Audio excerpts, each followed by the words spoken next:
Back. See how terrible this goes. Do some practice case 3 before we do the actual flight night thing. Well, we're gonna do practice tonight. Yeah, I know. But I imagine there's some other stuff that's going along with it. That would be my assumption.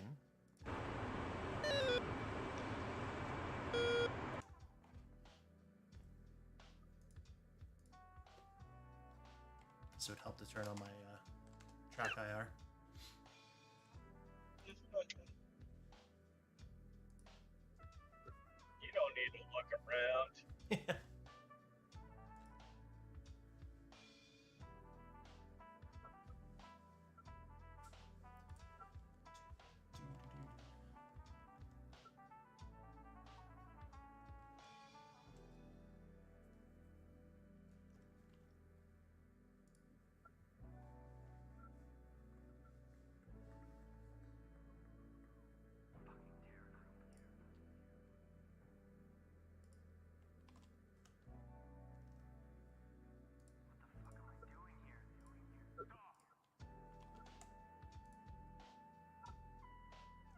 Have you done much practice with Case 3 yet, Walden? Nope. Me neither. Well, I figured out how to use the ACLS system, but don't rely on for that. The qual, you can't have it. And it doesn't work for the well quality. For the qual, you can't have it. Yeah. You can use the ILS, you just can't use the ACLS, right?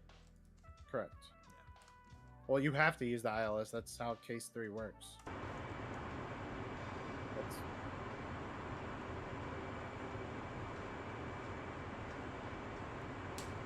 Oh, dude, with the new fucking F-18 pilot model, you see him actually salute and then grab the towel rack for the launch. That's sick. Oh, that looks fucking sick. I need to figure out how to turn off my... I need to figure out how to turn off my labels. How the fuck do you do that? Left shift, F10. Twice. Let's try that. Left shift, F10.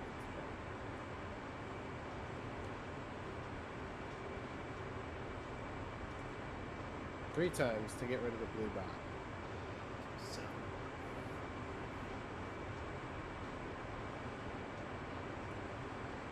Marshall 305.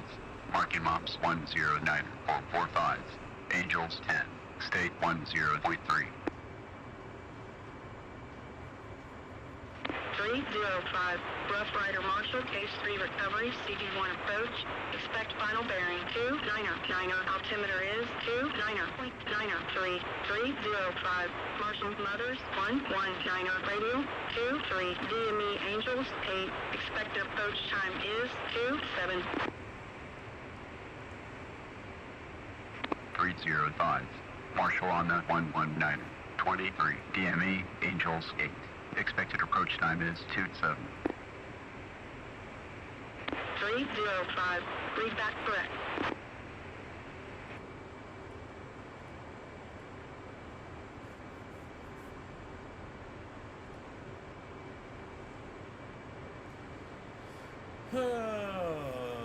Final bearing 299er. Okay. So you know the difference between BRC and final bearing, right? Yeah.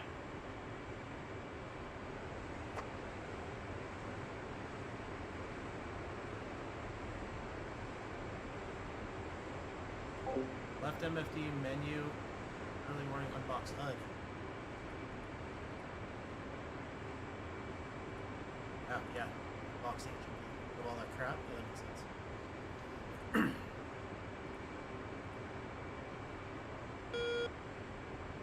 Yeah, the final bearing is the actual bearing of the landing area, is it not? Yeah, final bearing is the bearing of the runway. BRC is the bearing of the ship. Yeah, the actual direction the ship's traveling. Yeah.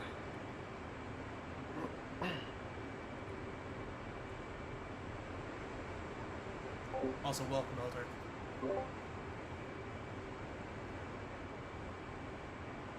.305. Established Angels 10. State 10.1. 305. Roger, state 10.1.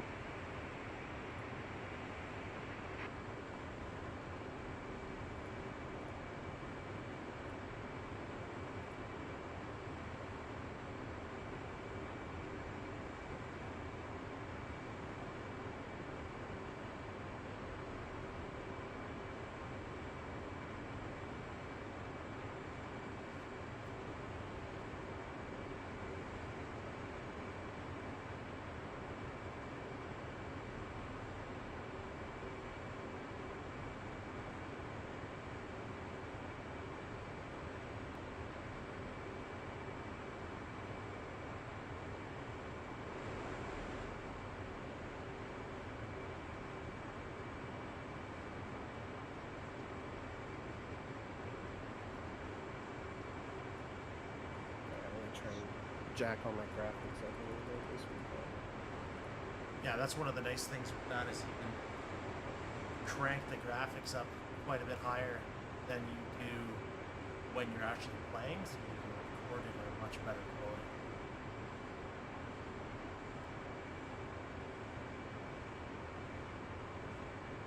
It's one of the nice things about it that way.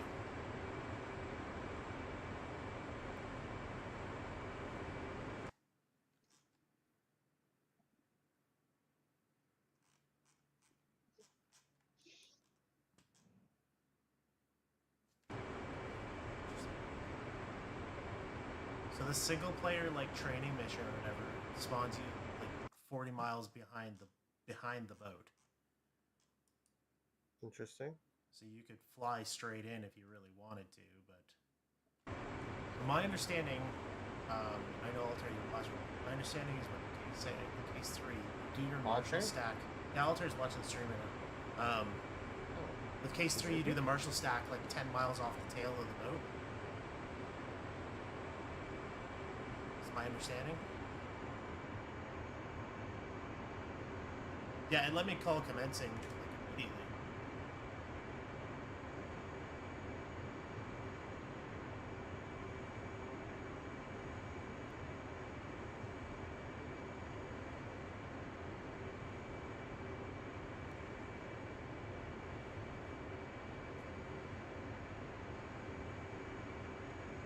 Marshal out to 116. Oh, okay. 23. So they wanted me to marshal at 23. Good to know.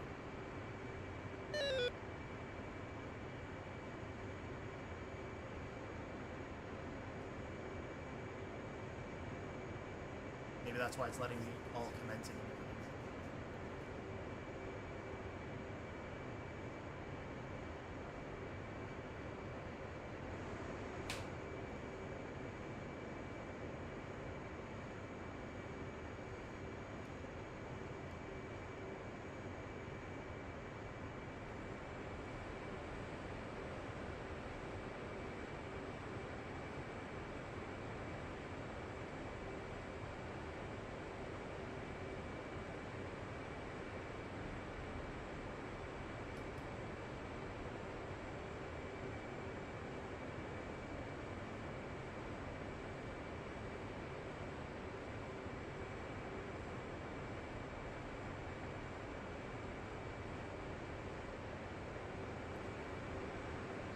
Close to 20,000 anyone's commencing a sign time. You want to be right at the DMA facing towards the oh. Interesting. Okay. Expected approach time is 27. So I'm assuming that's 27 minutes because that's all he said was 27.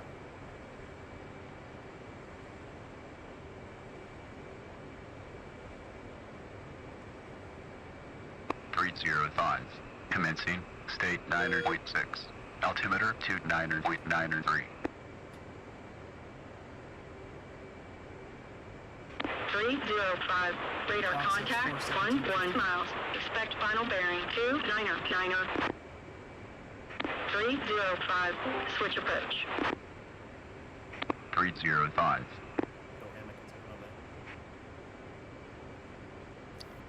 Caught it just in time. I switched the output from my laptop speakers to my headphones. Nice. You might have received a very bad echo otherwise. Oh, if you hadn't have switched it? Yeah. It was like, shit, I need to switch it. Altitude. Altitude. So how are things going? Well, I haven't crashed, but I also haven't tried the limit yet, so 50-50. Oh, that's nice. Yeah. See, you did the thing. Are you gonna try with the controller?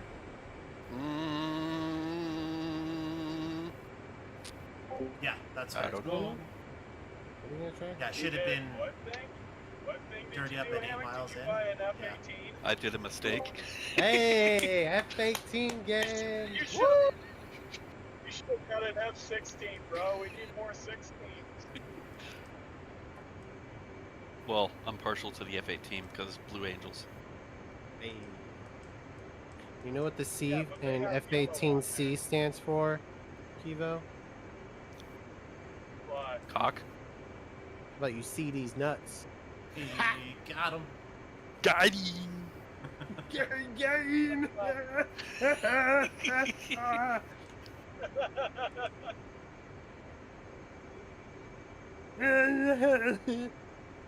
Yeah, exactly. Okay. Altair. Anyone can land on a mile-long piece of pavement that doesn't move. Exactly. Oh, this game looks fucking sexy with these graphics. I wish I could run it like this all the time.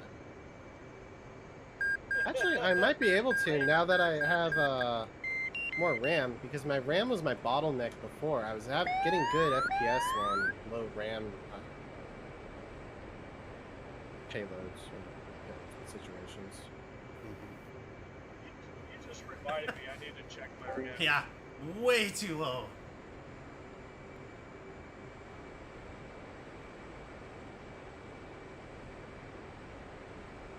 Alright, let's see how fast I can fast forward this bitch. You're just trying to corrupt it, aren't you? Times 20. Well, now I have a good copy that I can download. It's true.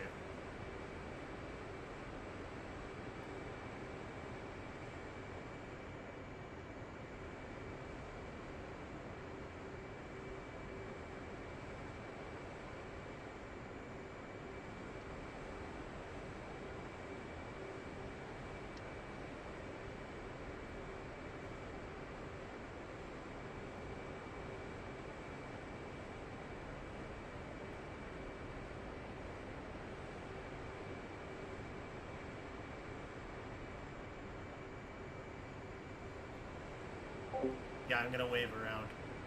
I ended up dropping way too low. Are there any forest fires on the fucking West Coast? Probably.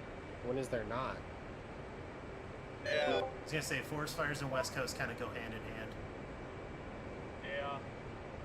Every time there is, it always settles in these valleys and you can't see fucking shit. Is there a lot of smoke? I don't know if it's smoke or just fog, but I'm assuming probably smoke. Because usually if it's fog, it still gets high enough to where it can go over the mountaintop over to the valley that I'm working. Yeah. But then the mountains are too tall. When it's the other way around, and it just settles. And like Salt Lake Valley and everything else.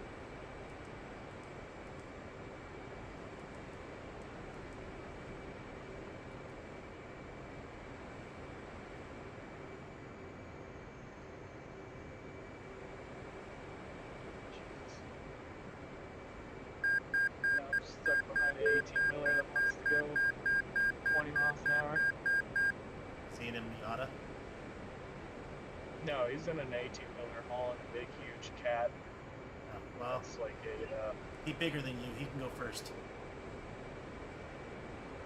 Yeah, that's one thing that I've always kind kind of of have these roads memorized. not had the so greatest he's got time some getting to work properly. Bullshit. Which means it's still going to be like 4 hours before I get home. Even though I'm like 5 miles away. 305. Portafall, 8.9. Roger, 3 knots down the angle.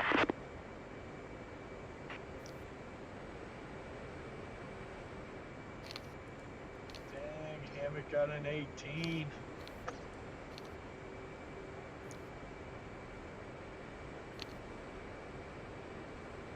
Yeah, but I got it for 50% off, so it made sense. Were you able to stack the two or no?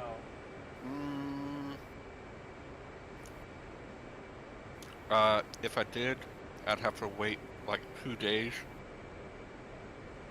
Because if you canceled the order, it would take that long for it to clear.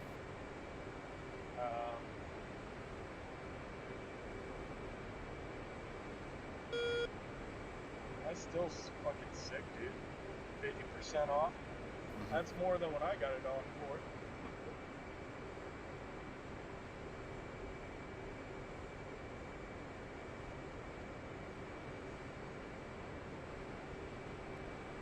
Ah, yes, the old needles. Dude, I forgot something.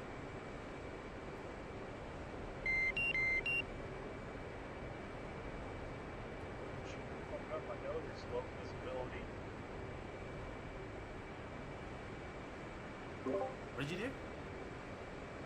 do? My truck's screaming at me that there's low visibility. It's like I can fucking see Yeah, that no I shit, can't see Sherlock. past There's 5 there's fucking fog. feet. Yeah. The worst is in the winter when it's snowing and all the shit's kind of stuck on the sensor, and then it heats the sunlight when I'm going up the mountain, and it thinks I'm about to hit something, and the whole thing just freaks out. Constantly screams at you. Oh yeah, because it thinks I'm about to run into something.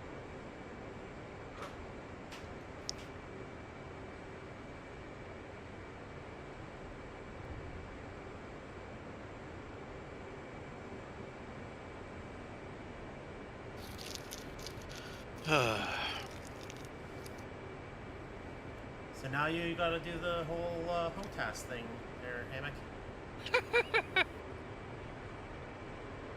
Not for a while. I'm gonna laugh when Hammock does what Hammock does, and then he gets a controller and he smokes all of us as a pilot on a fucking Xbox. Using an controller. Xbox controller? Yeah, 100%. Well, you know the Elite Series 2 controller? I think That's so. that's what I use on Forza Motorsport and Forza Horizon. So I'm very familiar with the controller, and I might try out that little config. Nice. I would, at least till you can get a HOTAS setup that you want. And I should be able to like look around the cockpit and do all the switches needed, right? Yeah, or you Instead just of set everything up to a keybind on the keyboard, just kind of like how people do with the FC-3 aircraft, because they're low fidelity, so they don't have clickable cockpits. Yeah, they don't actually have buttons. Yeah, I remember Flaming Cliffs too. That's the way it was. You had to look at the manual and go, okay, to start up the engine I have to press Shift E, and then I have to press all of these other buttons to turn on the generator and the batteries and the radar and the IFF, and my brain is melting from memorizing all this So shit. the DME is Well, you want in to your rotate case, your all orbit you do is at that go and then end to, up I at think that it's time. assist Like end up on in the the controls. final bearing Just have it do auto at start the time and auto stop. that it says. Well, what's the fun of that? Oh, well, yeah, I get that. I'm just saying, in that case, you could do that, and then it just starts everything up for you. Then you don't have to memorize 5 million keybinds. Alright, I'm gonna jump over to the other server. Wow, just like no Keep going. foreplay there. I'm probably gonna be jumping over here in a moment. Alright. Does Hammock have that server? Nope. Not yet. Don't say yet. Oh, it's gonna happen. Let's get serious here.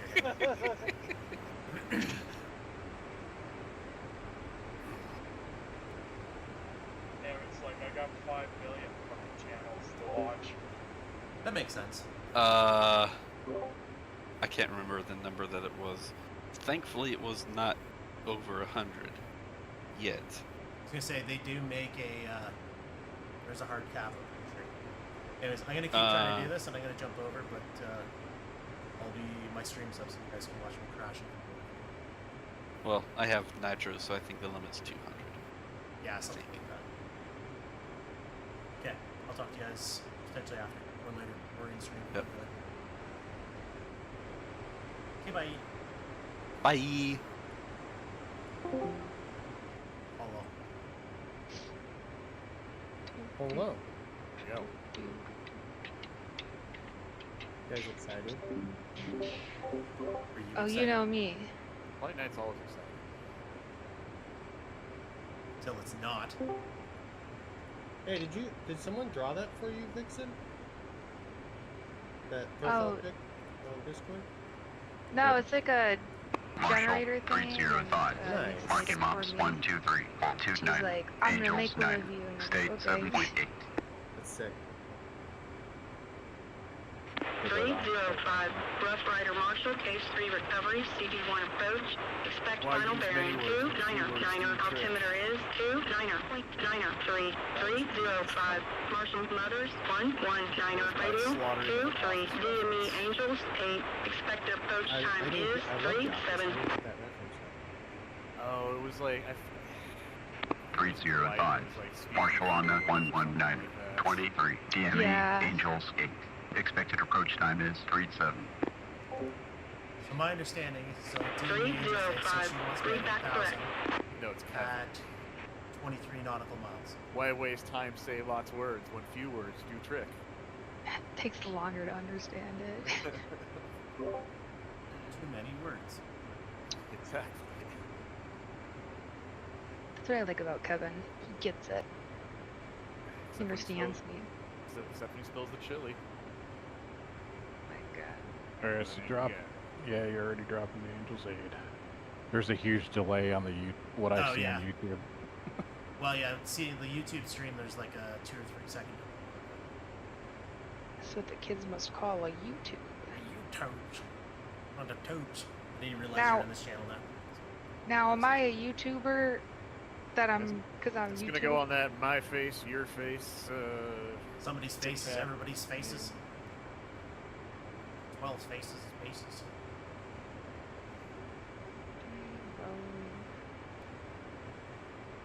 it's gonna go on my live journal. My live journal. What Might DME say. did she give you? 23. Alright, so a 23 hit commencing. Okay. I think that's what lights up the deck, right?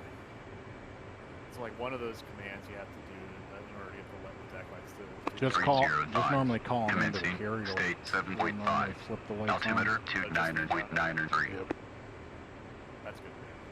You're also going to want to tilt more left. 305, radar contact, 2 miles. Expect final bearing 2, 9er. 305, switch approach. So the 305. ALC is saying UTM failed. What does that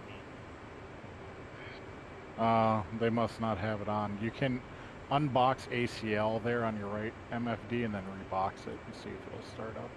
Some of those, some of those stock supercarrier missions don't have ACLS. Luna.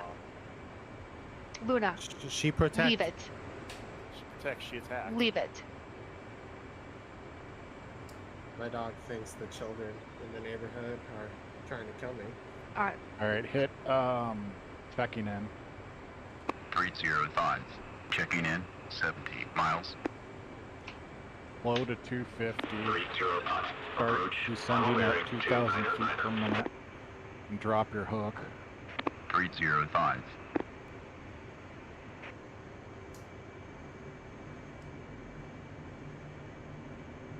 Yeah, they don't have the ALCS or anything on. Just Start turning right. Yeah, it's a mission editor setting that has to be flipped on. And I think ACLS came out after Supercarrier was already released. yeah, They probably. didn't It was like a they probably module didn't go update back. or whatever. Yeah, they probably didn't go back and update their MIS files. Why would they? Yeah, exactly. Final repair of it. Yeah. Still far enough out.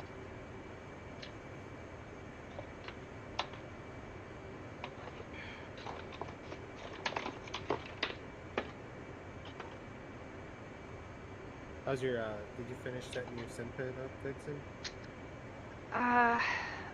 Mostly. I still haven't gotten my monitor yet, so I don't like have it in the corner correctly and shit. I don't know. All right, It's when kind of you a mess. hit 5,000 feet, you're gonna call platform. Okay. That's Then right, just stay descending. Yep. Hello, everyone. 305. Happy New Platform. Year. Altitude. Altitude. 305. Roger. 305. Fly bullseye. Everybody recover 305. on the way to recovery. I couldn't drink last night because I had a job interview this morning, so. That's a great way to start off the new year. Yeah. The level off at 1200 chili once you get there. It's gonna be a big get though.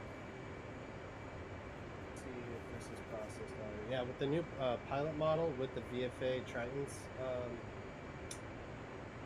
patch, looks pretty simple. Is that where you use that image 305. for? Final radar contact.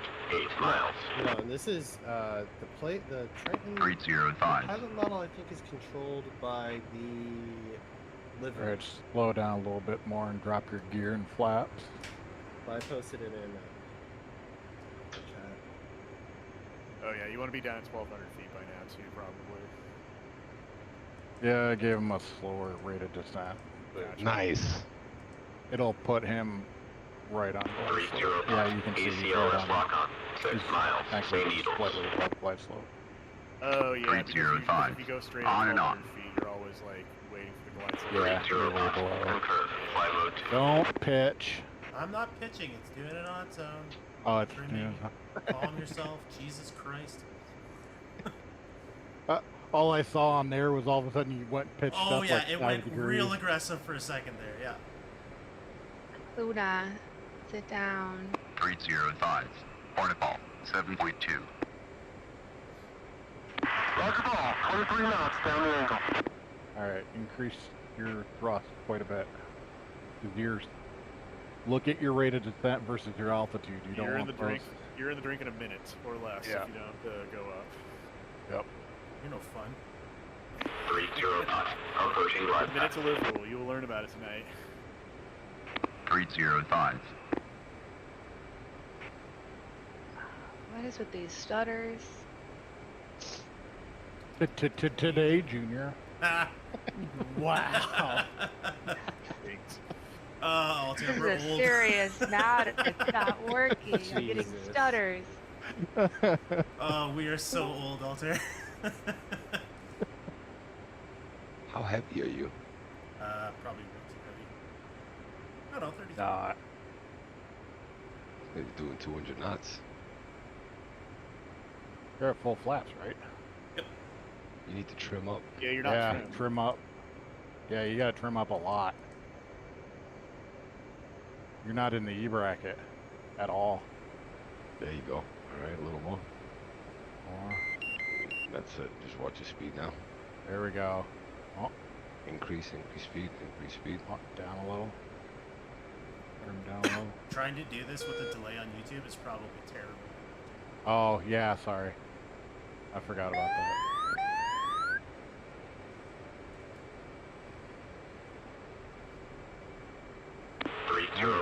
On glide path. On course. 3/4 of a mile. Oh, Call the ball. Neck. Hey, roughneck.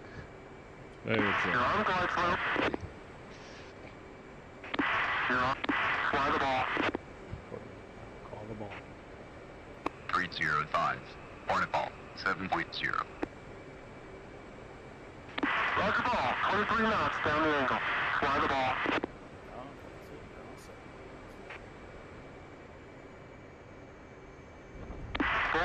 Bolter.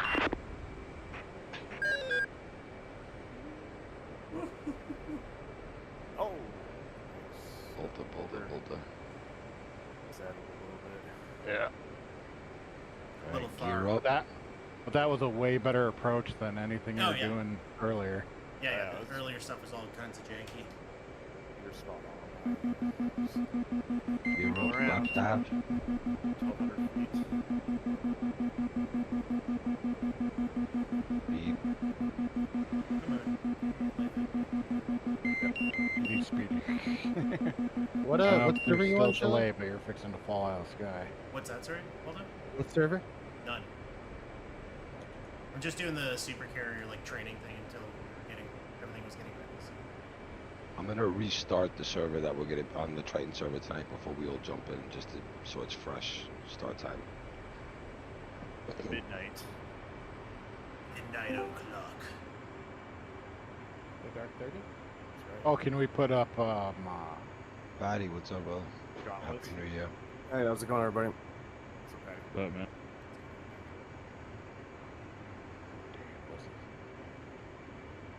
You talking about the Fast. gauntlet, Altair? No, I can't remember his name. Is it Bob? It's gotta be Bob. No, no. One of the guys that signed me off on being qualified. So not Bob. Sanjo? Sinjin? Banjo, there we go. Can we put Sanjos up for their case 3 quals? Is that The no gauntlet you joke? mean, or- Oh yeah, the gauntlets. That was one that who was it that landed the Harrier like sideways? Black. That was Yeah. Flash. No, Gauntlet, or that's different. Oh. The one Sanjo has, you're actually going into the wind as appropriate, but Right. it's the middle of the night, no moon, and it's a thunderstorm. Oh, perfect. Yeah, that was the no joke one. The Yeah. no joke version, yeah. Yeah, I had a hell of a time on that. It took me 2 tries to do it.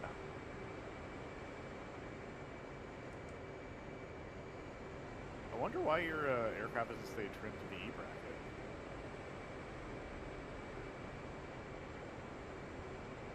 Thinking differently, maybe pushing the deck. subconsciously. Or you didn't paddle out from like from an autopilot, because I feel like autopilot can like mess with the trim sometimes. Yeah, but advisory just does bit. He doesn't have any autopilot advisories on though. Yeah. Depending on the weight, I noticed that you don't get the when you trim them Marshall down. It's 305. very drastic. Marking maps movement. 11744. Angels 0.5. It's not State smooth. 6.5. And the range for speed is a lot shorter. 305, Rough Rider Marshall, case 3 recovery. 305. Commencing. State 6.4. Altimeter 29.93. Just call the ball. 305, go out radar that far contact, 3 miles. Expect That's final a huge bearing section. 29er. 305, switch approach. Is calling the ball what makes it turn the lights on? No, that's Oh, the the ball's when you final. see the ball. Yeah, that's when you're in close and they're essentially guiding you in. 305. You're not supposed to Hornet call the ball, ball until you 6.3. can see the ball. Trim Roger ball, 23 knots down the angle. You're low. a little more. Yeah, you're really low. Yeah, there was a point in DCS where we didn't even have that that overlay with the FLOS. yeah. Yeah. you had to, like look with your own eyes. Yeah, when I first started playing and I was landing on the Forrestal, so a jet 305. black carrier with shitty lighting with no, eye flows overlay. Right. It made it really hard. Back in my day. Back in my day, we didn't have these fancy lights. Literally. Yeah, they just crashed into the deck and stuff. They, What's up, when- boss man?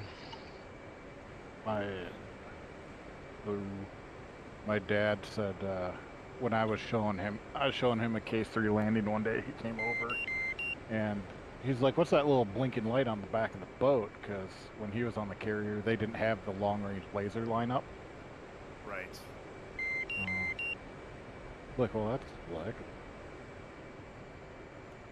Oh, like the big flashing, or the crazy bright light. That one. The green, amber, and red light. Yeah, you see it right there at the bottom of the boat. Yeah. Yeah. I was like, woo, bolter. Nope. Bolter. Yeah. The delay's Yeah, like it's gonna 2 need that seconds, one 3 wire. seconds it seems. There's that last little pop that you did that kind of messed you Yeah, up. there. bounced it. Yeah, and then you reduce power, and then it's, yeah. Is the server ready to go there, Scott? Well, we're gonna do the briefing first. Oh yeah, Roger. Yep. I think only Have a drink real quick. only 3 of you here have the briefing up until now, so I think everybody's here as well. So I'm gonna go ahead and share my screen.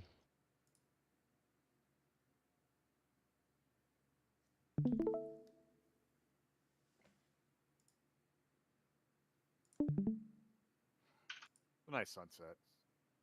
This is a nice sunset.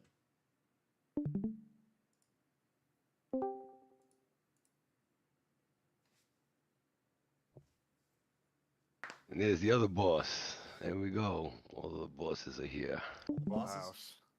Full house. The perfect What's time to up? smart off, huh? All right, everyone. Can everyone see my screen and my mouse? Yeah. Yep. And great. So tonight we're going to do the case 1 briefing for those of you who haven't had it. And we'll follow it up with a sortie. St. John will give the brief on the sortie right after we're done here. So this particular document is something that St. John put together, and it is basically takes all the highlights out of the larger DCS document that we also use for case 1 and 3 briefings. Some of the subjects that we're covering tonight is going to just be the basic terminology we use around the boat for procedures and different things that are happening throughout the whole case 3 procedure. Startup and deck procedures, hookup and launch lights procedures, very important. What is part of the case 3 launch and DME, how we leave the boat, the inbound call, what eat time is, what you need to do with your lights when you hit the deck, the term established, commencing, what the ICLS is, the platform call, the 8-mile call, calling the ball, deck procedures post-flight, the bolter pattern for case 3, which is slightly, I shouldn't say slightly, it's much different than the bolter pattern for a case 1. Fuel ladder, of course. We'll go over any points that are important to remember, and then time for questions. And questions at any point in time are obviously welcome. Thank you for bearing with my voice. I'm still losing it. Went to the doctor today finally. Okay, so case 3 is when the weather is any ceiling below 1,000 feet AGL or a visibility of less than 5 nautical miles. All night operations are conducted under case 3 status. Night is defined as 30 minutes prior to sunset and 30 minutes after sunrise. Eat time, expected approach time. So if you call the AI, I'm sure you've all done it, right? When you're practicing single player, they'll give you an approach time. We don't normally use that when we're doing case 3 amongst ourselves at the boat. Normally, we try to keep track of the person in front of us and behind us in the stack. This way, we can all keep track of who's next. Okay, but your eat time would be your expected approach time from your commence point. Final bearing. This is the landing bearing, your final bearing, not BRC. Okay, and the final bearing is 9 degrees off of the BRC. So if BRC is 310, your final bearing will be 301. You do get the final bearing by calling into AI. ACLS is our automated carrier landing system. Okay, haven't had much luck with it in multiplayer. or in single player for that matter. It's one of those things that I've personally kind of just left to the side and do everything manually, although at some point it may become available. In order to qualify for case 3, it needs to be a manual landing without ACLS. ICLS, the needles, are the instrument carrier landing system. Okay, and that's the vertical and horizontal line that you'll be following in as you get closer to the boat. The glide slope, okay, is the elevation angle for reaching the deck at the prescribed time. Okay, and this is something that will start out in a case 3 at 1,200 feet as you get closer to the boat and slowly make its way down to the deck. Established. Established is a call you'll make when you are at your assigned altitude, whether you are in or out of the Marshall stack. So as you call inbound to the boat and you are assigned an altitude, you will come down to that altitude, and whether you're 30 miles out or in the Marshall stack, when you get there, that's when you will call out established. Commencing is the point at which you will begin your final approach to the carrier. Okay, that distance would be dictated by where you are assigned in the Marshall stack. Platform is a point during commencement as you're coming down from your Marshall altitude. When you hit 5,000 feet, okay, you are at platform and you will make that call. Dirtying up is another call we make at 8 miles when you go from 250 to idle and drop your gear and flaps and configure the plane for landing. Any questions so far? Okie Give me just a sec to write that down. no problem.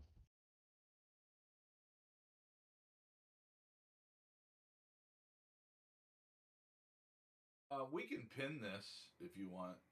Yeah, it also may be pinned already. I'm not sure if you ever pinned this in CVW. Not sure. I'll go look. But we could definitely pin it after tonight, so you guys don't have to Feel free worry to about. rewind on my stream as well.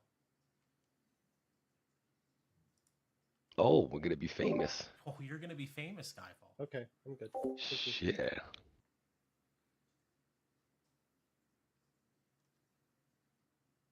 Okay, startup and deck procedures. Nothing really changes from a normal. I'll go ahead and pin it in CVW. Cool. Nothing really changes from a normal case 1 startup, except you will not have your lights turned on until you are ready to launch. So let's go over this because it's a pet peeve of a lot of people's. When we're case 1, Mine. yes, Altair, we know it's one of yours as well. When you're case 1, we never have our lights on pretty much. Okay. When we are in case 3, we will turn our lights on at launch, basically as a form of saluting. Okay. And then from then until you are formed up with your flight, your lights will stay on. Okay. On the boat, the lights remain off. And when we come in and land, the first thing we do is turn the lights off, hook up, pull the wings in, and get out of the landing area. So the way we configure our jet is we turn everything on we turn everything on and full bright, and then we shut off our master switch. Does everybody have the master light switch bound? Pinky switch? Yeah, the Yeah. pinky switch on the, that's the one I'm referring to.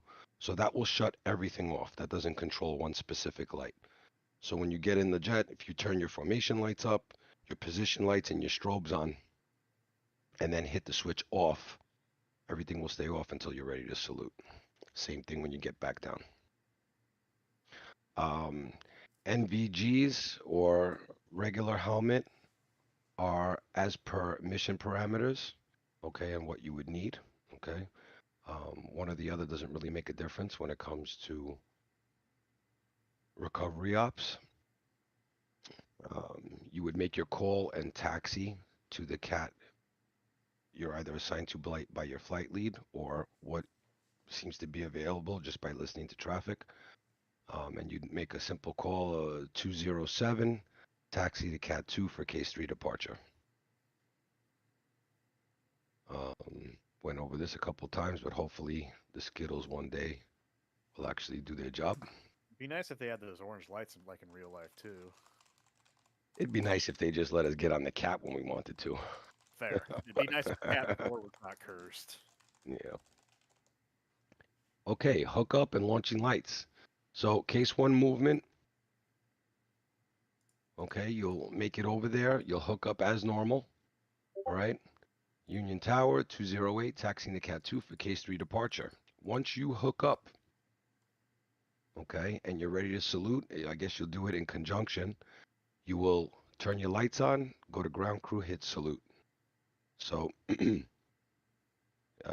just before that, you will make your launch call as well.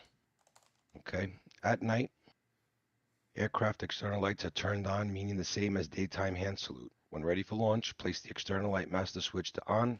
The pilot shall ensure no exterior lights are on before illuming them for cat launch. All lights should be on bright with the strobes on. If expecting to encounter instrument meteorological conditions shortly after launch, the strobes may be left off at the discretion of the pilot. One thing to note, if you are part of a flight, doesn't mean you will be doing any type of Kobe launches. No Kobe launches during Case 3. Okay, it's all single launches. So the most information you get from your flight lead at that point would be what cat to go to if they're trying to keep the deck moving fluidly. What is, I don't know if we decided on 30 seconds or 60 seconds for intervals. Sinjin, Pirate, you guys remember? So it's in the other carrier PDF that we use. So I'm not sure if it was transferred over to this one. I'll try to take a look at that before we finish up here. I could have swore you said 30 seconds when you signed me off. Say it again. It says right there. Is it here? First sentence in that paragraph. 30 seconds. Okay, yep, there you go. Yeah. Yep. I wasn't sure if it was 30 or 60. Okay, that's the minimum. Yeah. Typically, Phoenix likes to use 1 minute unless we're in combat operations. So that will be something usually briefed, but the minimum is 30 seconds. So let's just say for the sake of separation, for tonight's op, we'll do 60. It'll help unclutter the comms too, I would imagine. So Case 3 launch, DME. A minimum launch interval of 30 seconds shall be used between aircraft. Following the launch, you climb straight ahead. You do not make clearing turns on a Case 3 departure. Okay? So you basically launch from your cat and head straight out. Everything is pretty much climb straight ahead, 300 knots. When you cross 5 DME at 1500, crossing. Okay, I'm sorry, I lost my place here. Following the launch, climb straight ahead at 300. No, hold on. Climb straight ahead at 300 knots, crossing 5 DME at 1500 AGL or above. There you go. So Stop right we're there. not. Yeah. No, Go I mean, ahead. stop, go ahead and clarify that part of the sentence because you want to stop there and then move on. Yeah. So we don't maintain the normal 500-foot AGL for the departure on a Case 3. Okay, we immediately can start climbing once we get off the deck. All right, at 7 DME, instead of calling clear Case 3 departure, for example, at 7 DME, we normally call, 207 clear Case 1 departure. At 7 DME, we begin what's called the arc. Okay, and we are turning left or right, depending on the radial we are assigned, in order to intercept this 10-mile circle around the boat. And this is the 10 DME arc. Okay.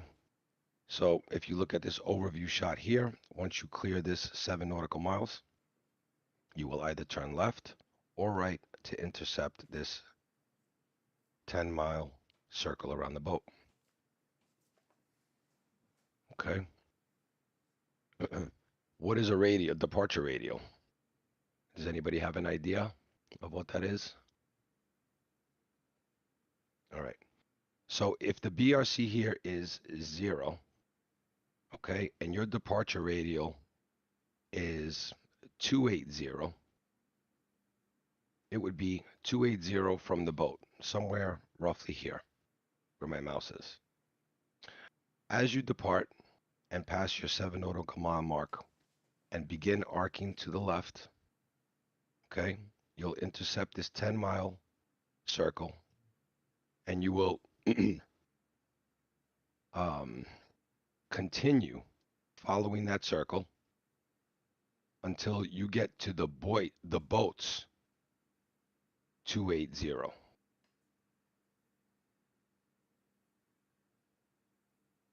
Everyone follow? So you're doing that using the course switch with TACAN on the boat? Absolutely, yes. Okay. Yep. So you can start with your course line set to BRC, and then shortly after takeoff, set it to your assigned radial. Okay, so as you come around and you're flying this arc, you will turn onto that radial. Where are you getting the outbound radial from? You get the To the outbound sign? radial, you'll get it. It'll either be pre-briefed Okay. or it'll be briefed basically. Okay, and usually they're in increments of 10 degrees. All right, so there are some calls that we need to make during this whole procedure. So once we're wheels off the deck and we have a positive rate of climb, we will call out our board number, airborne, so 208 airborne. Okay, at the 7 DME mark is when we're going to make the call out, 208 arcing. Okay, we don't make any other calls until we've flown our 10 DME arc around the boat to our radial.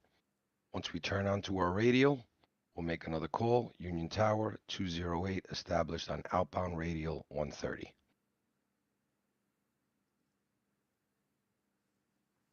I've got a question. Yes. So I'm noticing here that now the target of our transmissions is Union Tower. Is that specific to case 3? No. Okay. No, it would be Union Marshal, Union Traffic,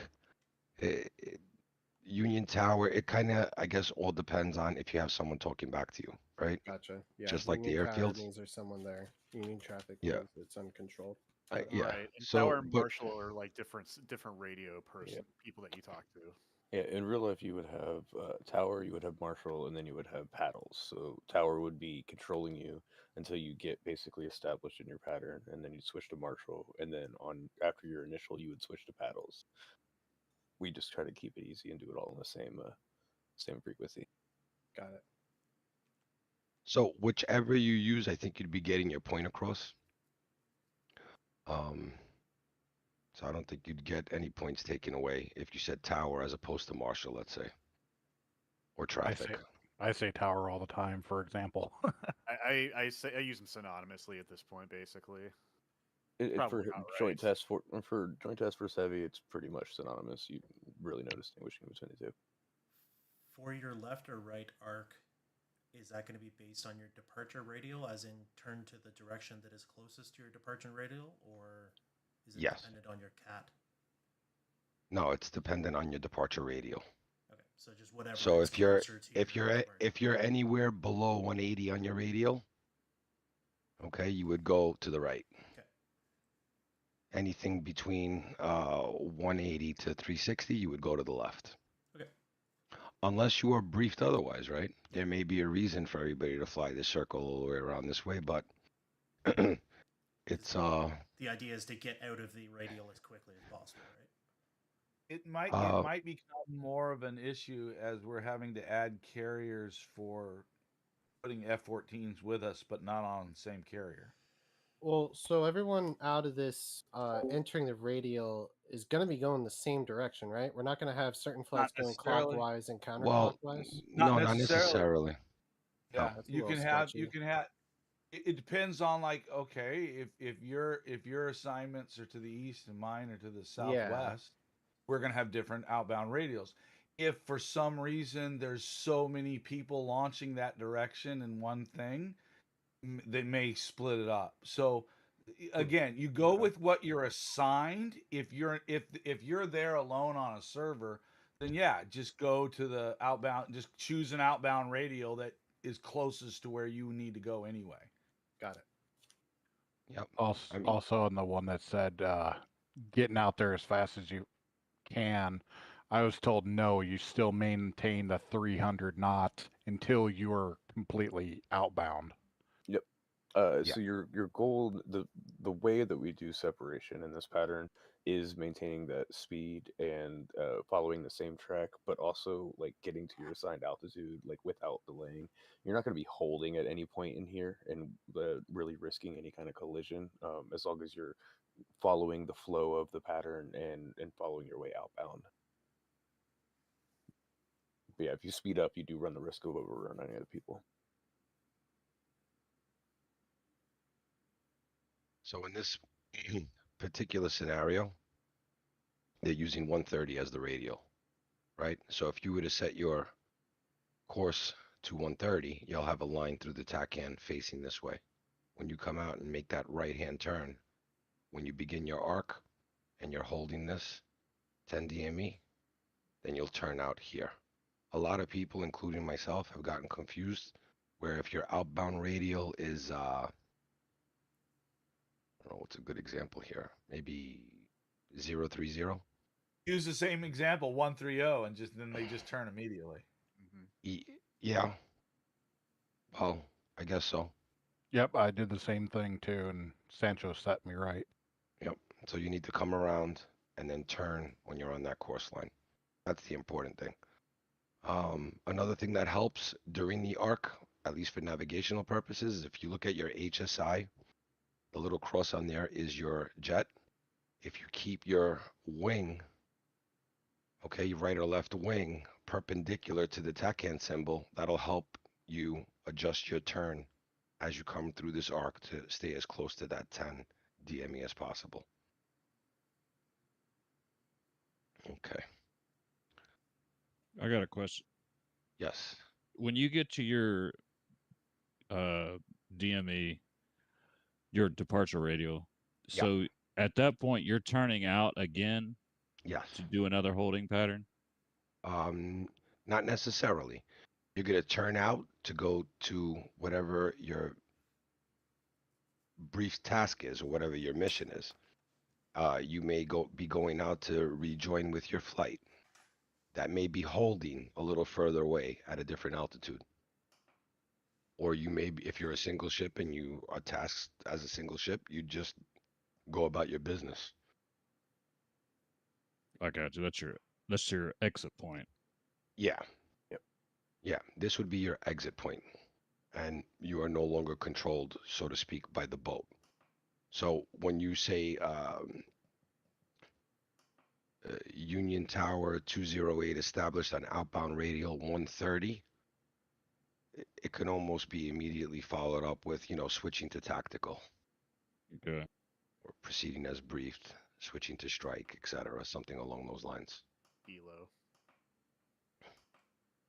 Yeah, that's another call that we went over where Kilo is basically stating that your jet is in good order and you're ready to go, and there's nothing prohibiting you from proceeding as you're tasked. So it could be Union Tower 208 established on outbound radial 130 Kilo. It basically means you're good to go. Typically, you're going to make the kilo call shortly after your launch once you have positive rate and you're passing, I think it's 2,500 feet. Oh yeah, 25 kilo. Yeah, that's what the AI does. Yeah. Okay, the inbound call. Eat time and light procedures. So K3 recoveries are limited to single aircraft only. Section approaches will be approved only when an aircraft emergency situation exists. Once you make your inbound call to Marshall, you will get specific set of information that is important to the entire Case 3 procedure. For Case 3 recoveries, Marshall will provide the following information upon check-in: current weather and altimeter, the case recovery, Marshall instructions, expected final approach button, expected approach time, which is not a Charlie time, okay, and the expected final bearing, which is not the BRC. All your lights should be on, except for the taxi light.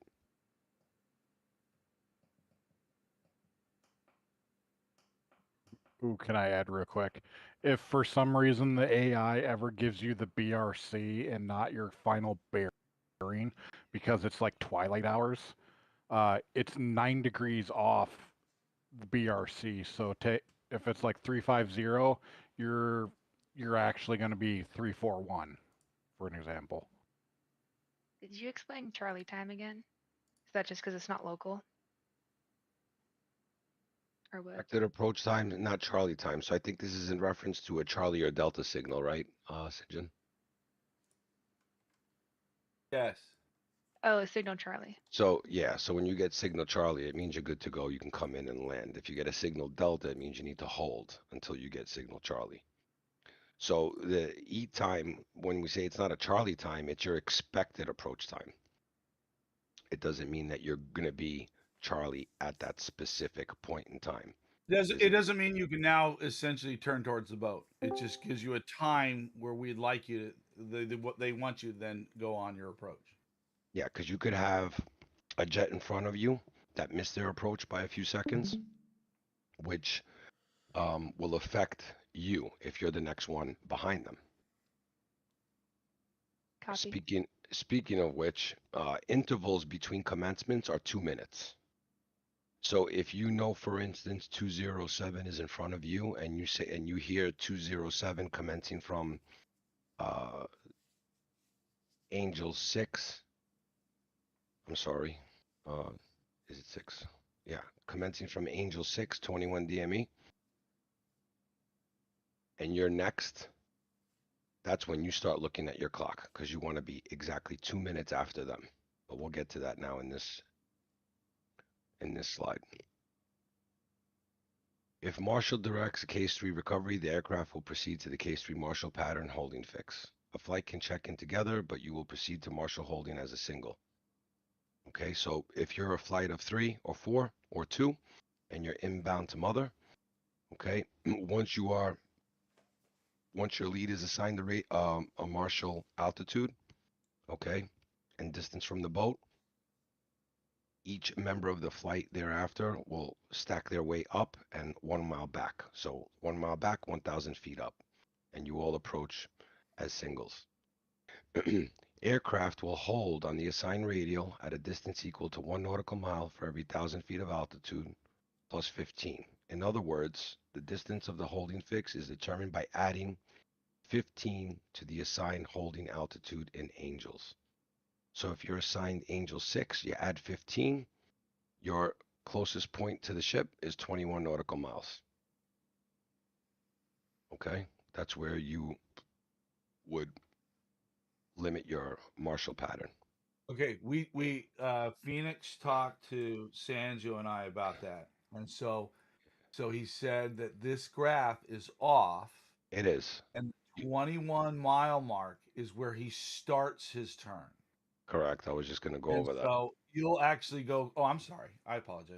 I know. I remember that. That's why I wanted to clear that up and also clear up the time here Okay. in this. I apologize. No, you're doing awesome. Dude. You're doing awesome. I'm trying. Okay, so as stated earlier, when we were talking about the different terminology, established is a call you're going to make once you've reached your assigned altitude, regardless of whether you're in the stack or outside of the stack. Okay, you want to get there as soon as you can. Okay, lower that hook and make your established call. In addition, very critical is we marshal at 250 knots. Same way we marshal during a case 1, above the boat at Angels 3 for our squad. Okay, same deal goes here. We marshal at 250 knots.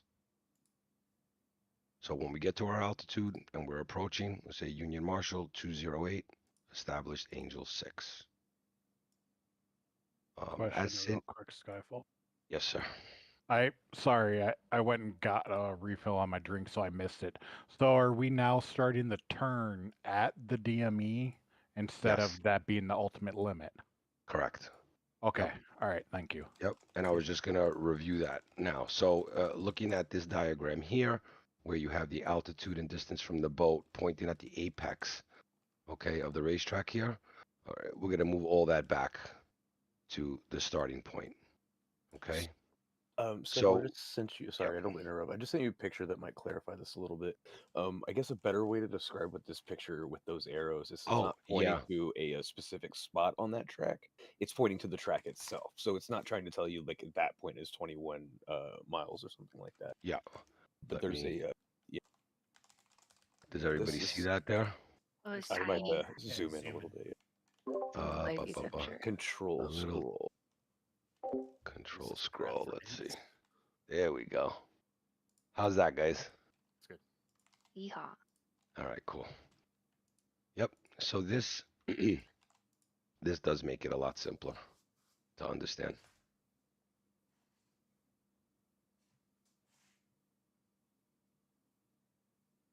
So DME here is 22. Yeah. Angel 7. So this is what we're doing. 1 minute. So that 27 is just expected approach time, and so that's kind of like the plotting that you want to get to, following around that circle or that orbit there. But yeah, the tick mark there should also be the 22 DME mark. So you start your turn right at that 22. You will venture closer to the boat, but as you come back around on the reciprocal leg, the boat will keep moving. Your distance will keep increasing here. What I wanted to go over next here is at 250 knots. We do this in a 6-minute pattern. 1 minute for each turn and 2 minutes per leg. That's also what this is illustrating here. Okay. Sorry, Skyfall. I'm sorry to interrupt again. I'm very visual on the part where it says it is not allowed to change altitude within 30 degrees and 10 degrees. Can you just show me, like, in the loop, how much is, like, the 30 and the 10 degrees? Oh, there's okay, it is not allowed. It is not allowed to. It is not allowed to change altitude by the Marshall stack within 30 degrees of the hot side. So this would be the hot side on the way in. This would be the. Oh no, this would be the hot side. Excuse me. And this is the cold side. Mm-hmm. Okay, so you're not allowed to change altitude within 30 degrees of the hot side. So I would assume from this point, right about there. Okay. Yeah, you can't be changing altitude to partial radial or 10 degrees of the cold side. This is or this point.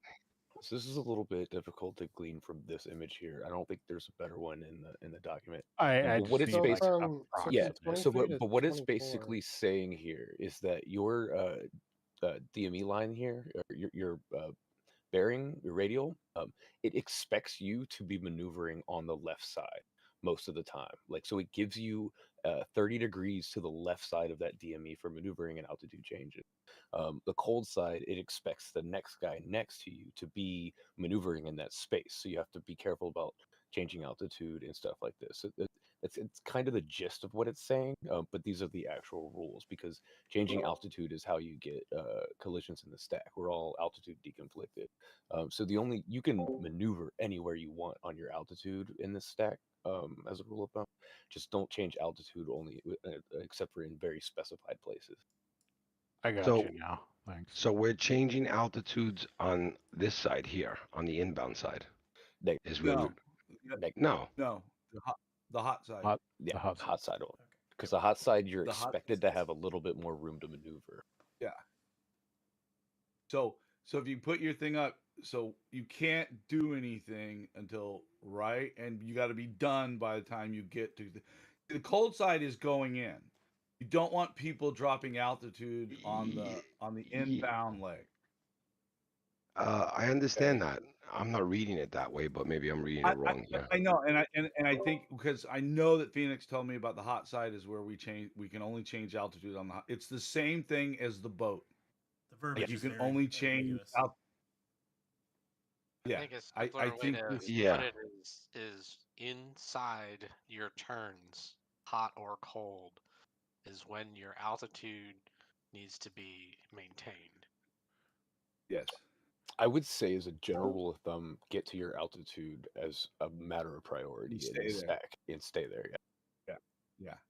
Yeah. The only time I have ever seen anybody change altitude in the stack, it's one time where we were coming in and the Tomcats were actually below us in the stack, and then they both went off to go fight, and so we requested to drop into the stack down to where they were. It's the only time I've ever seen it done. And the drop Every would time else, happen. And the drop would happen here. yes, exactly. Okay. Sorry, I kind of caused a Well, clusterfuck. no, that's okay. It's good to No, no, no. clarify this type of thing, and If we're not all doing the that's where same I. thing, it causes problems. Yeah, I mean, I would assume it's here and not here. And it's just also trying to let you know that Just- you have more room on the hot side to do what you need to do than you do on the cold side. Just a matter of like general thumb. Gotcha. Thanks. All right. So that's all clear. We know where we make our turn. We also know how long this pattern is. Everybody agree? Everybody cool with that? 1 minute 6 minutes, turns, right? 2 minute legs. Yes, 6 minutes total. Now, if you're in this situation here, where the jet on the green track, okay, is commencing from 21, and you find that you're here,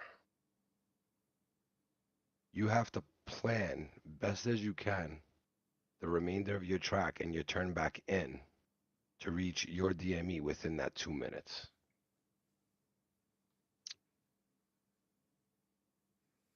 So you may not necessarily fly this pattern in 6 minutes, obviously, right? To make that 2 minute mark. You may have to turn in much quicker in order to meet your 2 minute mark. That's the point I'm trying to make. You guys follow that? Yeah. Okay. So the question I have there would be, so if the green track plane is commencing and he's at 6,000 feet and you're still at 7,000 feet, would you not be then lowering your altitude down the 1,000, turning onto the cold, like before you turn onto the cold leg, so that you can then commence? No. Okay, so that's a very good question. You do not change your altitude regardless of who's commenced below you, unless you request a change and you're clear for it. Okay, so you whatever will altitude you commence. stack at is where you stay until you commence. You will commence from there. Exactly. Okay. Yeah. So you will still commence from Angel 7, and you will commence at the 22 miles. 2 minutes after you hear this call. So you may have to do a quick circle here if you're on the inbound leg, just to make that 2 minutes happen for So you. the important part is 2 minutes from his commencing, you are at 22 nautical miles at 7,000 for your commence. Yep. Correct. Okay. On time. That's the big challenge. Yeah. Oh, and So- one little number that helped me was if you're going 250 knots, everything's like all the math is done around 250 knots. If you do a 30-degree angle bank for a minute, I think that puts you at the 1 minute for the turns. It should, yes. Angle bank. Correct. Okay, so here it says, once an aircraft has left the Marshall stack and commenced, the aircraft can lower in the stack in ascending order. So if you are at Angels 10 and there is no one below you in the stack and the aircraft in front of you has announced their commencement, you can lower your position in the stack with permission from Marshall. Okay, so I think for the sake of just not clogging up comms and to keep things easy, unless otherwise instructed, everybody will stay at their altitudes tonight. Okay. And it's actually a lot easier to do this pattern from Angels 10 and above than it is from Angels 6. So Yeah, more time. All right. So If you wanted to make that call, it would be along these lines. Union Marshal 208, Angels 10, request to lower in the stack to Angels 6.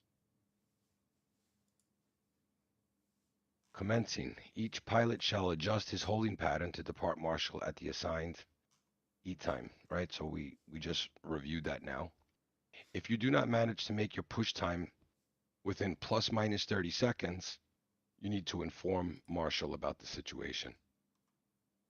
If you are within a 30-second window of your push time, no call is required. So there is a bit of a buffer. Just prior to commencing, reset the TACAN course line from the Marshal radial to final bearing. So if you're going to use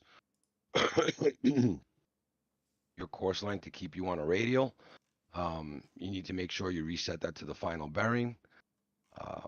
I don't know if anybody's really doing this. I normally set my final bearing once I get the information, and we marshal behind the boat at 180 degrees behind the boat.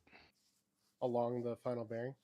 That's where you Yeah. do the casing That- marshal stack? That's where I do it. Okay. I mean, you could do it on on BRC and then adjust afterwards. If you're at your assigned altitude and we're all roughly behind the boat, should it make a difference? I don't know if we've ever really said this is how we want everyone to do it. Have we, Pirate? I don't think so. So, all through qualifications and stuff, our marshal radial will be on the final bearing. So I think what this was taking into account, if I'm reading this correctly, was for instances where we're not marshaling on the final bearing, which is a possibility. So always keep that in mind. It's just been forever, and I don't think we've ever done it. It would take a lot to keep all of that straight with somebody working like the tower full time, to keep everybody where they're supposed to be. So for all intents and purposes, you set your final bearing, you marshal on that final bearing line behind the boat. And So I you believe wouldn't- most DCS AI gives you the final bearing as the marshal radial, just as a matter of. Yeah. So you wouldn't do it the offset, the 9 degrees offset, so you line up. So if you do with the that, waist? with being how far back typically people are, it's going to take you way off of the recovery course. It's going to bring you far right and then bring you back in. If you do adjust that, it needs to be after you're dirtied up, and maybe even visual on mother. But I wouldn't recommend that either. I would just recommend following the final bearing until you intercept the ILS, which we'll probably talk about here in a couple minutes. Okay, aircraft departing Marshall will normally be separated by 2 minutes, which is what we discussed. The ICLS is very similar to the civilian ILS and provides all-weather instrument approach guidance from the carrier to the aircraft. The aircraft carrier receiver displays the angular information on a crosshair indicator, as shown here. The vertical needle of the display corresponds to azimuth, while the horizontal needle corresponds to elevation, or the glide slope. In order to differentiate between ICLS and Automated Carrier Landing System ACLS approaches, the ICLS is referred to as bullseye. So, for instance, if you've ever heard AI call out fly bullseye for mode 2, ACLS will be part of a separate briefing. But if ACLS is on and active, you'll get the tadpole. Okay, which is where you want to put your velocity vector onto. Once you commence, you are to maintain. Okay, so let's talk about commencement. Commencement from whatever your assigned altitude is will be to get down to platform. You will do that at a rate of 4,000 feet per minute at 250 knots. Do your best to keep an eye on your speed because you could increase speed quite a bit during that descent, depending on what altitude you're coming down from. So you may have to use a little bit of speed brake. When you hit that 5,000 feet is where you want to call platform.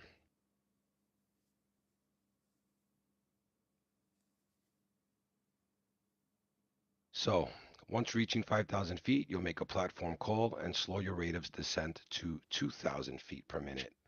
while maintaining 250 knots until you reach 1,200 feet.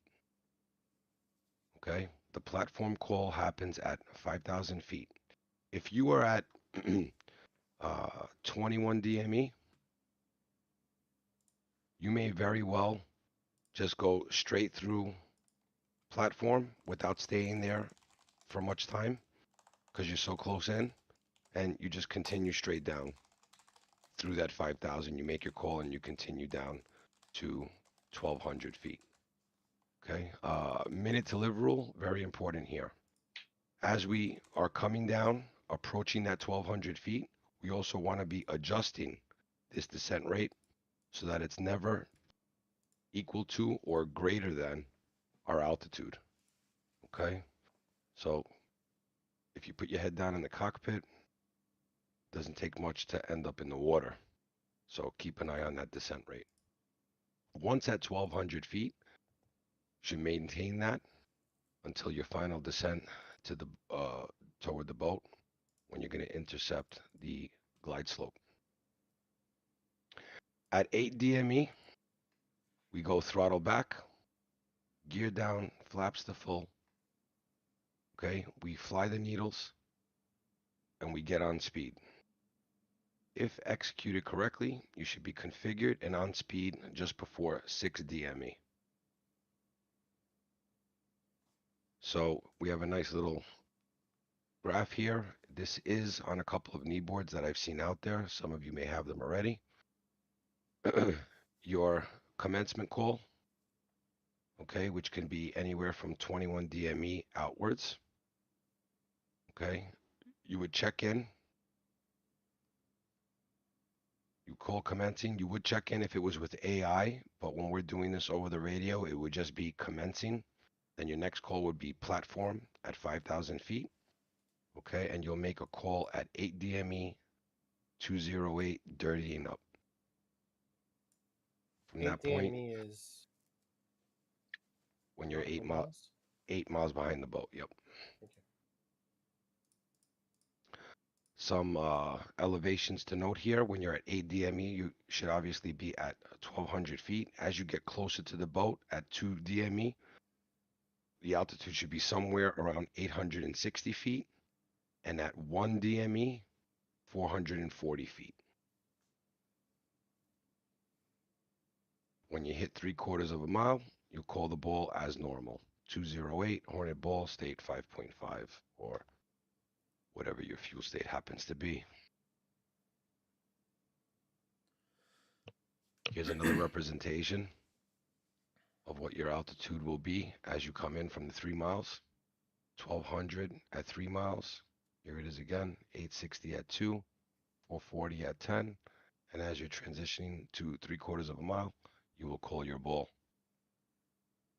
So at 1,200 feet, the glide slope begins at 3 nautical miles out of the boat. You're going to see the glide slope or your ILS, your ICLS, way before. You're going to be seeing it basically from, So at 3 miles is when you're going to start coming down. Yeah, that horizontal line will start coming down at 3 nautical miles for the glide slope. Got it. I would say about. I would never don't like peg any of your information off of that. I would just look for when you see it start traveling through your HUD, and that's when you need to start maneuvering and intercept it. Yeah, the key here is this: if you're on speed and you're in the middle of that E bracket, is trust those instruments because they'll take you where you need to go. Try not to second guess them too much. All right, we do have some other calls that we can make as we're approaching after we call the ball. If the visibility allows you to see the ball, but you cannot see lineup, okay, you call Clara lineup. If you cannot see the ship at all, you call Clara ship. In the case of Clara ship, the LSO will reply with paddles contact. If they can see the aircraft or its taxi light, they will provide a paddles talk down. I wouldn't be expecting any of this to happen tonight. If paddles is unable to see the aircraft, paddles will say continue. This will instruct the pilot to continue to approach minimums. If at minimums the ship is not in sight or no paddles contact has been given, the pilot will wave off. So if it's extremely bad, you may follow it all the way in and have to just, no joy at the last second and wave off. Deck procedures post-flight. Exactly the same as in a case 1 with added command. You make a foul deck call, as usual. You raise that hook, you turn off your lights, and you exit the landing zone. Once you're clear of the red lines, you make your clear deck call. So everybody try to remember your lights. Very important on landing as well. Okay, bolter pattern is very different from the case 1 bolter pattern. Okay, once you make the call, bolter, bolter, bolter, you want to go immediately in mil max and get a positive rate of climb. Okay, you will continue on final bearing till you reach 1200 feet. You're going to maintain a speed of 150 knots with your flaps to half and bring your gear up. All right. Now, depending on whether or not we have someone working the LSO station or how traffic looks, you will make a decision based on your SA or the call that comes to you of when to turn back in to come abeam of the boat. You want to keep that 2 miles. Okay, so we're not making a really tight turn here. We're coming around and we're trying to get 2 miles abeam of the boat on the reciprocal of final bearing. Remember, gear up and 150 flaps half. At this point, it's up to the pilot to figure out where they can slot in. Okay, and we have 3 points here: 4 miles, 6 miles, 8 miles. If you see the opportunity and you have SA on the other pilots coming in and who's where, if you slot in at 4 miles, you would dirty up at the start of the turn. This will give you enough time to get on speed and configured for landing. If you do it at 6 miles, you're going to dirty up on the 90 or halfway through the turn. And then if you're at 8 miles or further back, okay, you would do it once you've come back onto final bearing. Do we have any advice on, like, let's say somebody's dirtying up, like the next person's dirtying up? Would you maybe try to hit that 8 miles so that they would maybe kind of like you'd pass each other and then like you would try to come in behind them?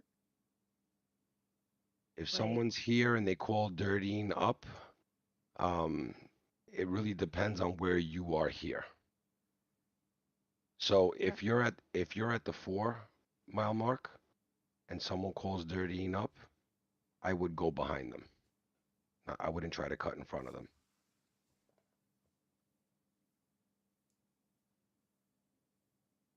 Does that answer the question?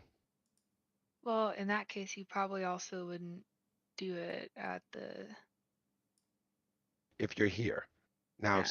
if somebody says dirtying up and you're here, You can take the 4 probably. if you have good SA on them and you have a visual and you see them that they're here somewhere, you would maybe most likely go 6 just to give some separation. It really comes down to the decision you make, or if you can get feedback from somebody else of maybe there's someone else behind them. So if you're somewhere here abeam of the boat and someone's dirtying up, as you coming around, you're roughly both at the same speed. 6 miles might be a good mark to make that turn, where it'll slot you in between this pilot and the one that's behind them. So that's a good point we were talking about. If you, during your essay, you hear them dirty up, do we need to make another dirtying up call when we're slotting in to the bolter pattern here? I would make your turning in call. Yes. Definitely. And that way at least give somebody an opportunity if they see something you don't be like, oh, what are you doing, jackass? Get out of here. Right, that's what I'm saying. So we would just say, like 203 turning in, not dirtying up. I would say Yeah. 201 turning in at 4. Okay.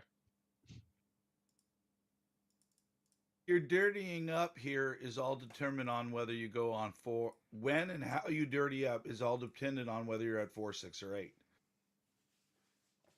Right, but you still you make a dirty up call on your when you first commence, right? So that happens. And let's say I bolter. Well, okay, so well, that was another discussion that we had with Sanjo, and so it has apparently it has when I learned it was a mandatory call. Apparently, it goes back to that's just the way guys did it to be polite and and to increase the SA of everyone. Apparently, it is not a technical. It is not a call they make in the Navy. Yeah. And so, sorry, I'm sorry. Go ahead, Pyre. No, it was because I have a list of like the minimums of what we have to actually have if we're looking for. Because I think it's commencing, platform, and ball are the only 3 like mandatory ones. Right. You'll get some AI ones like see you at 8, stuff like that. We don't necessarily. I guess my advice would be, think about what's going on. If there is 4 of you flying, and your 4 of you are coming in, I don't think it's a bad idea to give the guy behind you an idea of when you're dirtying up. I just think it's a good convenience, or what we would call sugar calls. If you've got like tonight where we have 15 airplanes up, probably not a good idea. Yeah, that was what I was going to add to that. It's like we're going to see how that Keep the works airways going clear. forward. Yeah. I think if somebody so- bolters, though, you should probably call it. Well, Just so Bolter they know where has to you call. are. Yeah, Bolter's a safety. Bolter always calls. Oh yeah, no, I'm saying bolter calls it, but I'm saying that like if somebody bolters in front of you, I think you should call dirty up. So like when they're in the pattern, their bolter pattern, they know where you are. In this kind of thing, like if you were saying like back where you were saying the person's dirtying up at 8 and I'm at 4, I can get in. I would go at that point. Yeah, would but I'm take the saying like 4 mile you'd have to turn hear in. that call though. They'd have to call it out. No, you would. Well, again, that goes where SA comes into play. I'm like, okay, where are they on my SA board? You know, I'm keeping an eye on where, so I get an idea of where I can fit in.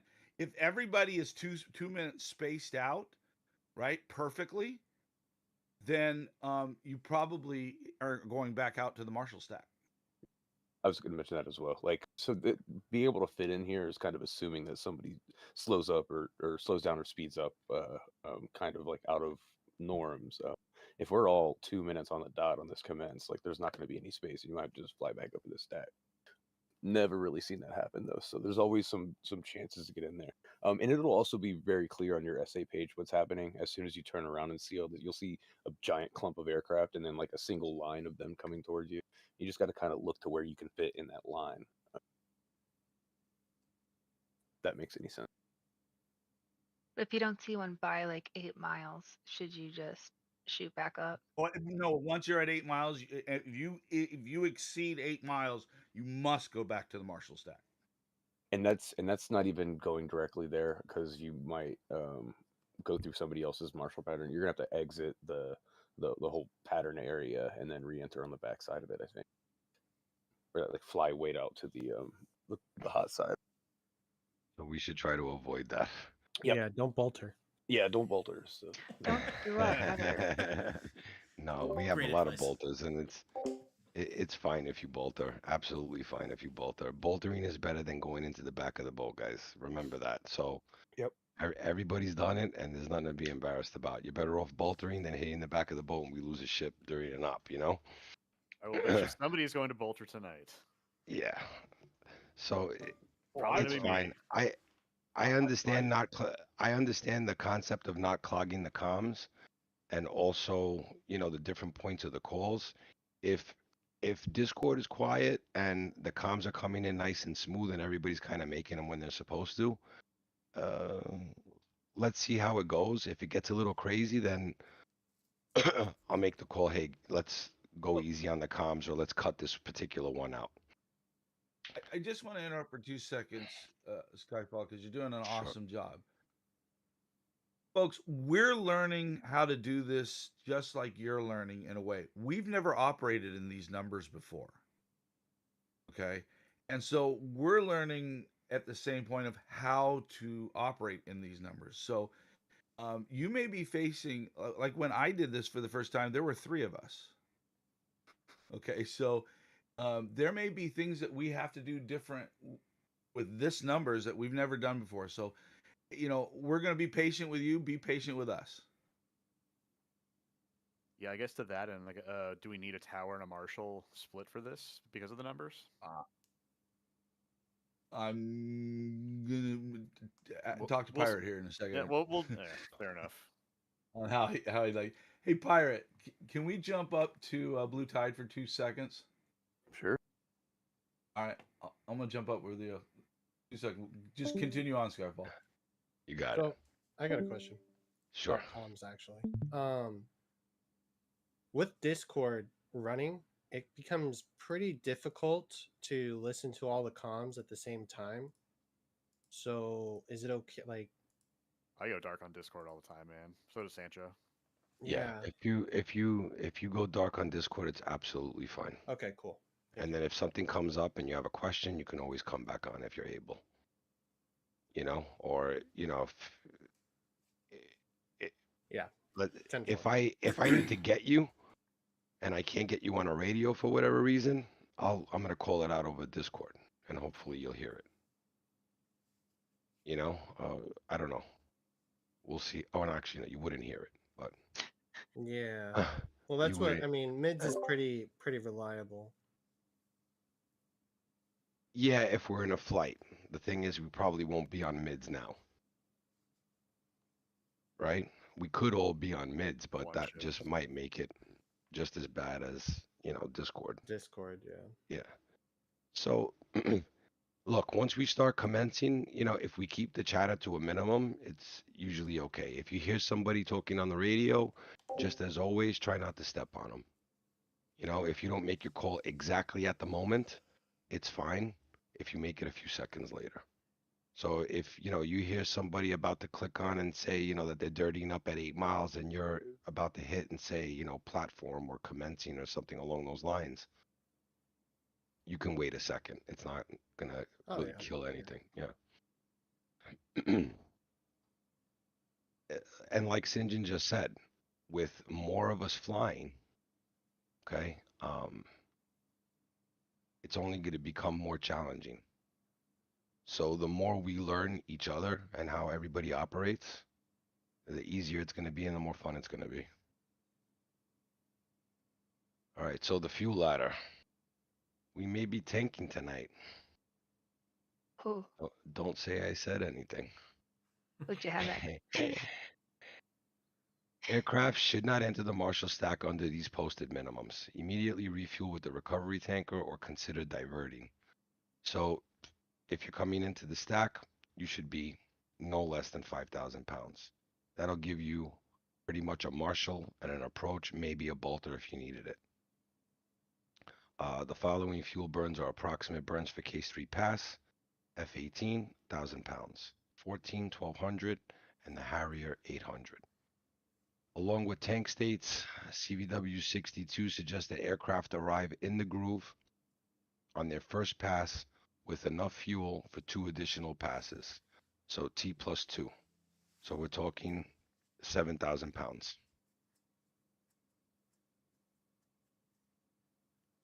Okay. These are examples of some of the knee boards that I've seen out there. There are other ones. That basically give you the departure for case 1 and 3. We don't qual case 2 or do anything that's case 2. So we don't need to go over that. These are helpful to help you guys remember. Sometimes you just throw it up there so you know where to make these calls.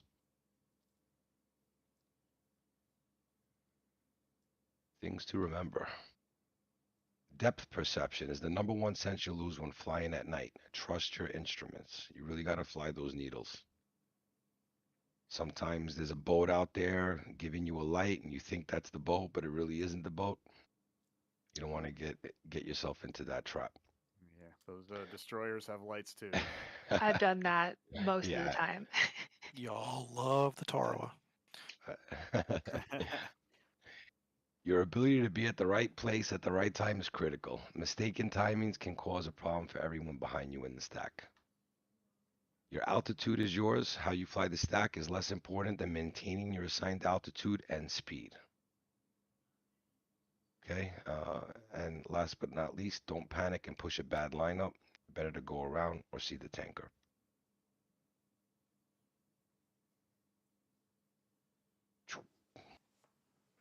So once again, everybody's boltered. Everybody's gone for a drink at one point in time. These are the things we're trying to avoid by doing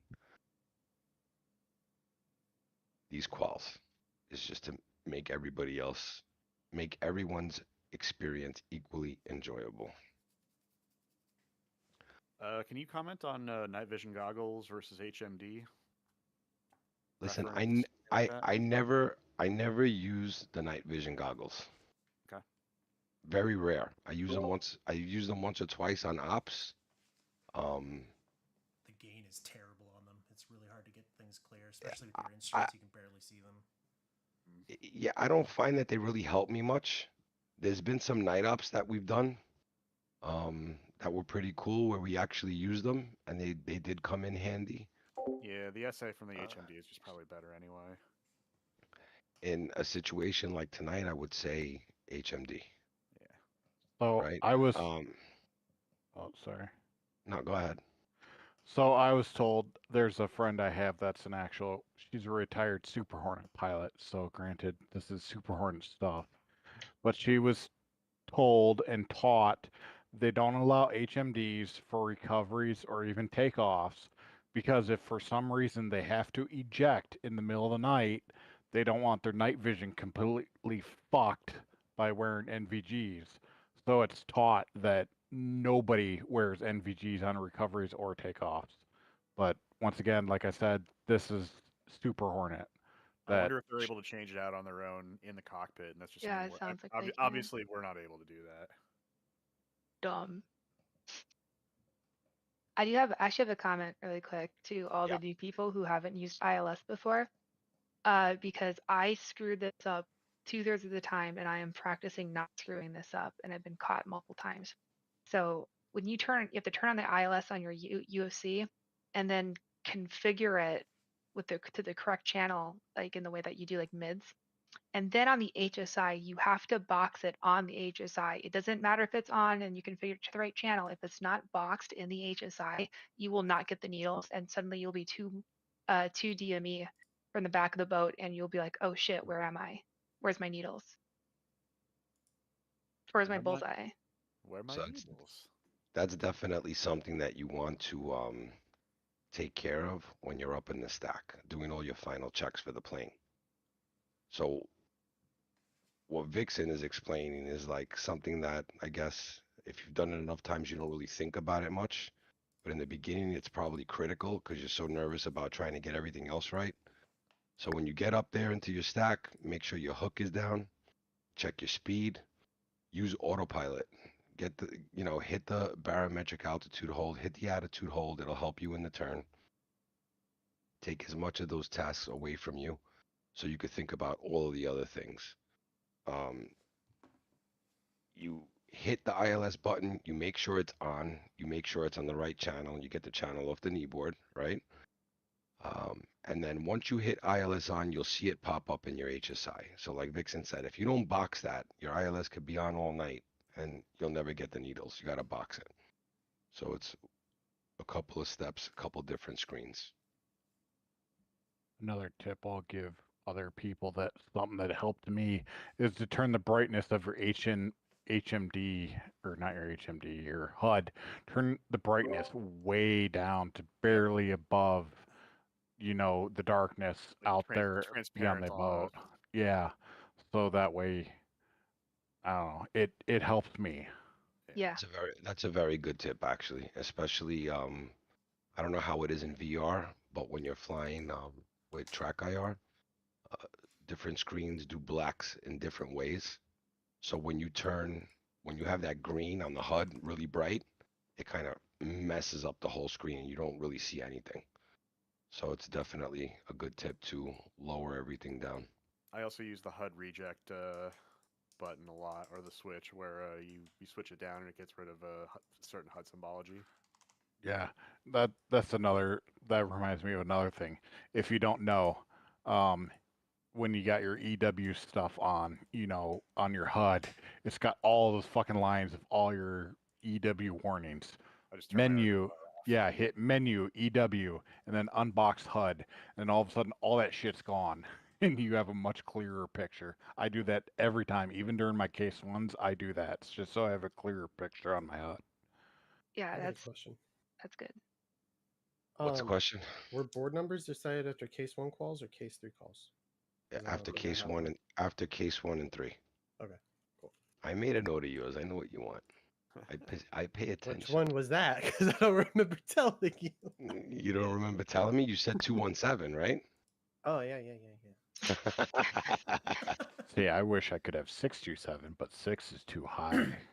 You're I like wanted 400 170 off. but 170 is too low, so I feel you. Man, I had that badge number for like a decade, so it still stuck to me. Like, That's you may hear me on the boat accidentally call out 627 taxing the cat 1 instead of 227. it's funny. I'll My, be my right. badge was I'll be right back. I'm gonna 6527. jump down. See what these guys got going on.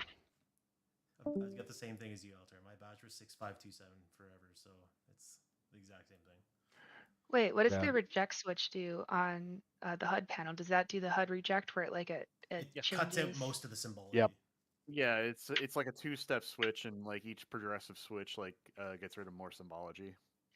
Okay, yeah, I've never used that. I might play with that tonight. Just to... It's nice. It gets rid of the angle of bank indicators, the mock. Oh, I kind of like that though. Yeah, it's kind of a double-edged sword. I like the middle one because it still keeps enough. It doesn't have the angle of bank, but it has enough on there that I can kind of see everything out in front of me. Yeah. Another thing you'll notice, Vixen, since you have the MIP now, is your AOA indicator. You have a knob for that now, so you can turn that way down so it's not blinding you in the case 3s. I did see that. I didn't quite know. That's kind of crazy. It's just for that. But I guess that kind of makes sense because that's going to be on the boat, right? You're basically going to be lining that up on the boat on the runway. Yeah, there's let's see, the black level indicator, the WB vid off, balance, and the ATT switches. Those are all non-functional, really, because we don't have that on the F-18C. Oh. All right, ladies and gentlemen, this is your captain speaking. Tonight's flight is a choice flight for you, depending on how much of a challenge or whether you need to get qualled or not. So if you are already qualled, then there is a challenge of doing a night tanking operation. If you have not been qualled, you have to do 2 launches and 2 recoveries. The second one, you can do immediate turn back into, do it like a bolter pattern. But you have to do 2 night traps, 1 a full entry to the marshal and a full approach, 1 only just a pattern approach. If you have qualled before, and you want a challenge, there is a night tanking KC-135 MPRS. Not the I S3. think. Thank God. Excuse me? Not the S3. No. Well, I wanted to have enough so if there was lots of people, Fair point. Fair point. Lots of people, tanker, they can do enough. Just remember about your weight limits. I've got all the birds clean except they do have pylons. F-14s should be I just put I put pods on everybody's stuff so that they can see whatever they want to see. There are 3 separate boats, different frequencies. It should come up in the thing, but I have them if not. There also is a divert. If something happens, you're not comfortable, There is a divert. It's on your waypoint, says DIV divert. It's your only waypoint. Other than that, everybody's at 80% fuel. That's only so that you can make sure to make the wait if you immediately want to go out. Only have to go out as far as 30 miles before you got to turn back in. We're just looking for a good job on the outbound, and so I'll assign outbound radials for you now. Again, the boat is where you're coming back. I have no idea whether you have interest or not in tanking. So if you get an outbound radial that doesn't work for you, the tanker, bummer. What is the what's the tanker tack cannon I'm going frequency? through it right now. Oh, okay. So tanker is Texaco. It's the normal tanking frequency 2535. It is I don't know what 63 X-ray. I think it is. I didn't write it down. Lincoln 72 X-ray 327.5. ICLS is 12. It'll come up as mom. Tarawa is on 328. It's 11 X-ray for its TACAN. ICLS is 4. The Tomcats will be off the George Washington. They'll be using 327. 73 X-ray. ICLS is 14 for the George Washington. Each separated by about 30 miles, but they're on the same heading and speed. What was the 72 X-rays ILS again? Lincoln's ILS is 12. And it's 3275, right? 3275. Lincoln is Okay. 3275, normal stuff. George Washington is 327. Tarawa is 328. Do I get bonus points for being intoxicated? Sorry, did you say tanker tacan, Sinjin? Let me I look love it up. that. No, he didn't.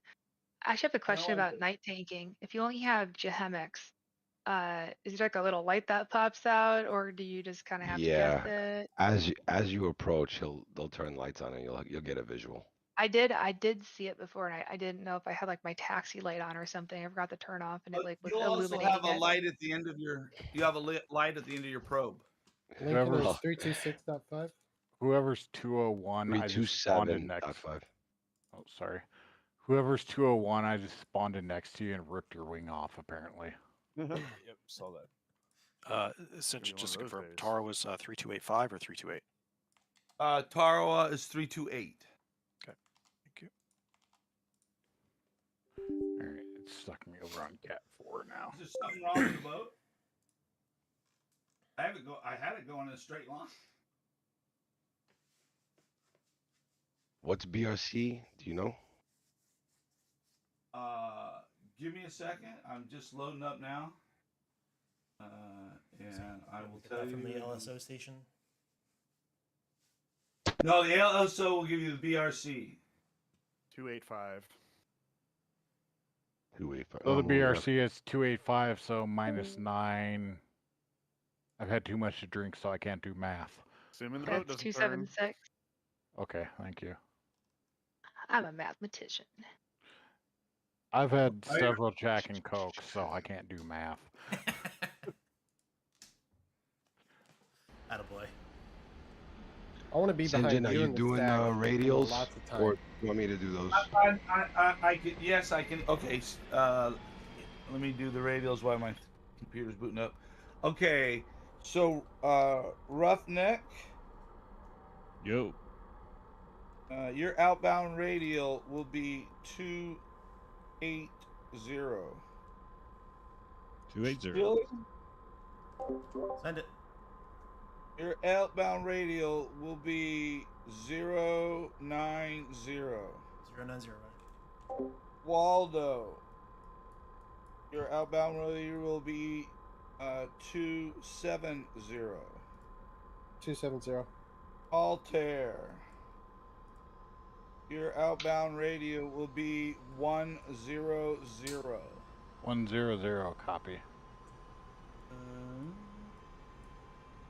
don't see a name. What the? Vixen. Mace. Mace. This is really hard. Mace, your outbound radio will be 260.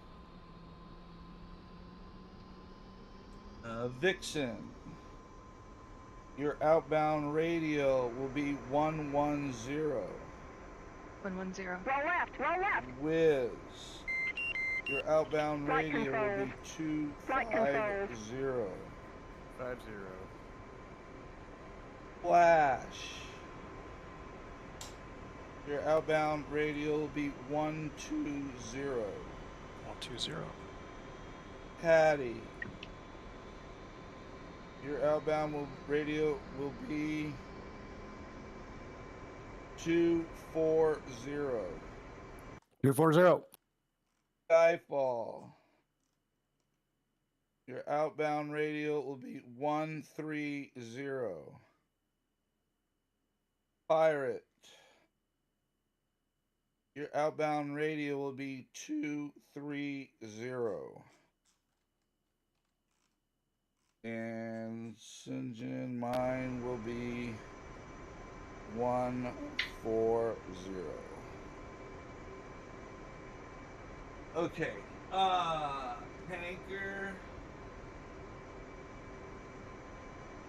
Anchor is on 353.5. TACAN is 1 X-ray.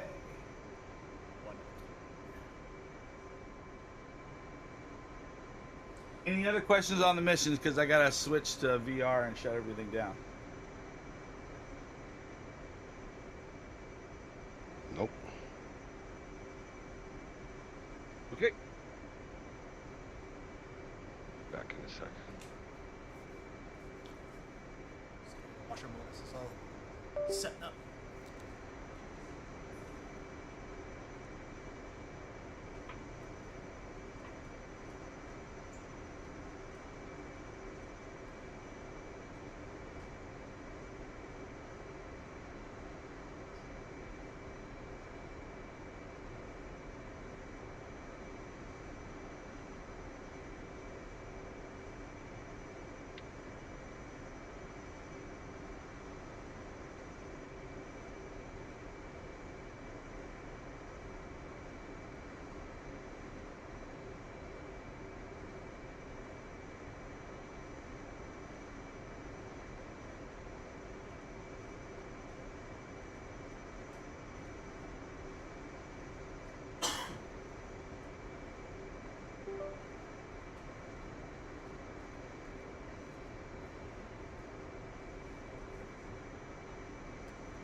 Okay.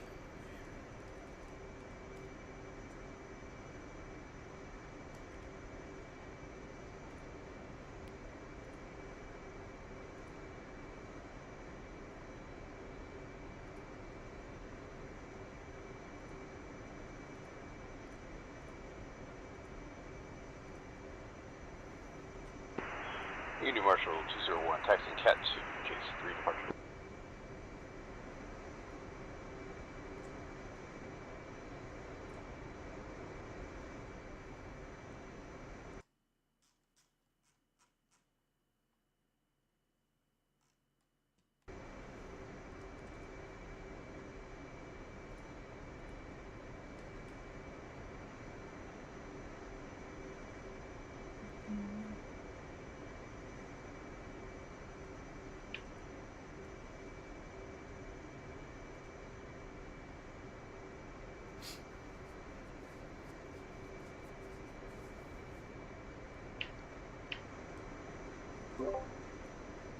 Skyfall, are you wanting us to launch in any particular order, or are we just going up as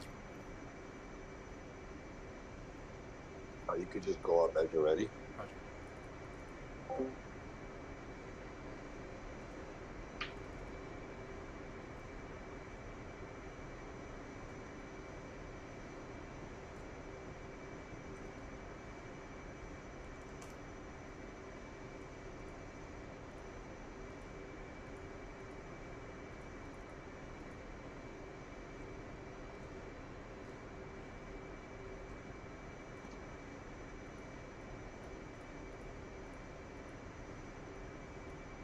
be advised, since you're essentially naked in your jet and underweight, you only need 16 degrees of trim.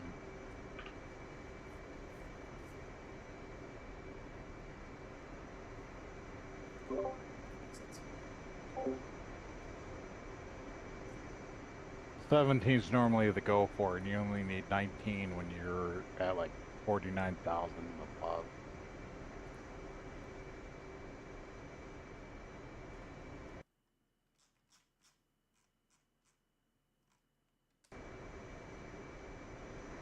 Whoever's taxiing, I did not hear a Union call Marshal on 204, taxiing behind Cat 2, case 3 departure. Oh, I called out on 327 with that. 204, hold position. No, we are. Our mode is 3275. Yeah, I'm on 327. That's what I meant. Hold position. I didn't hear you. I didn't hear it either. Really? Union Marshal 201, launching Cat 2, case 3 departure. Chief, hold the field Did you just hear Pirate Vixen? Yeah, I can. Oh, it's. I can hear you guys, but it's not Wheel chalks are now removed. Somebody has on my side. Hold position. somebody has the hold position bug, which means you gotta reslot or wait and see if it'll let you.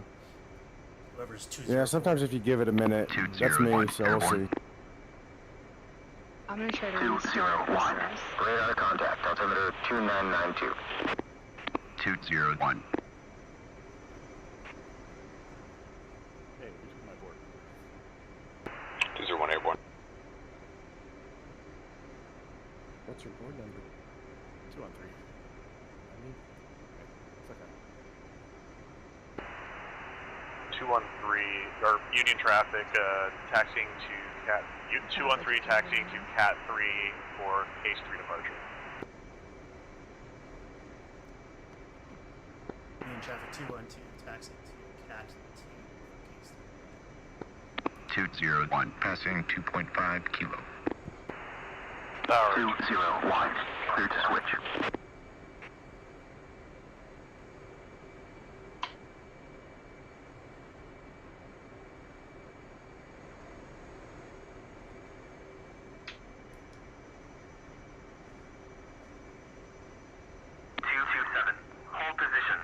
Aww.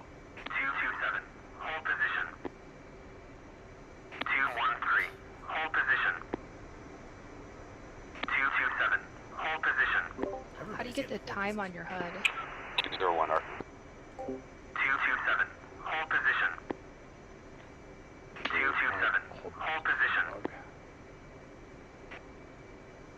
213, hold position.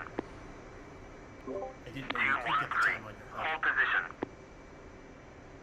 213, Yeah, you box Time UFC on your HSI, 213, hold position. and then hit the V Todd thing on your UFC. I think.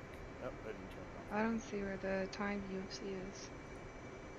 Could be on the bottom row of your HSI. 213, hold position. Oh, you can get the time on. 213, yeah. hold Those again. position. I never noticed that before. Yeah, they don't want to launch me either on Cat 3, so I'm gonna go around. Is 213, hold position. what's up with the cat too? 213, hold position. You were there first. I was gonna let you go first, Oh, Vixen. okay. Well, I'm gonna pull off then. I'll do it. 213, hold position. 213, hold I position. don't want a Cat 5. 207, check 3275. You also don't need burner for this low rate, by the way. 213, hold position. 213, hold position.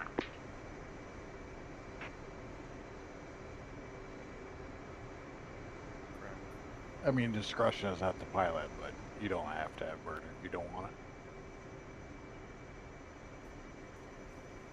209, airborne. Sometimes I do it just for the cool factor. 209, radar contact, altimeter 2992. 209.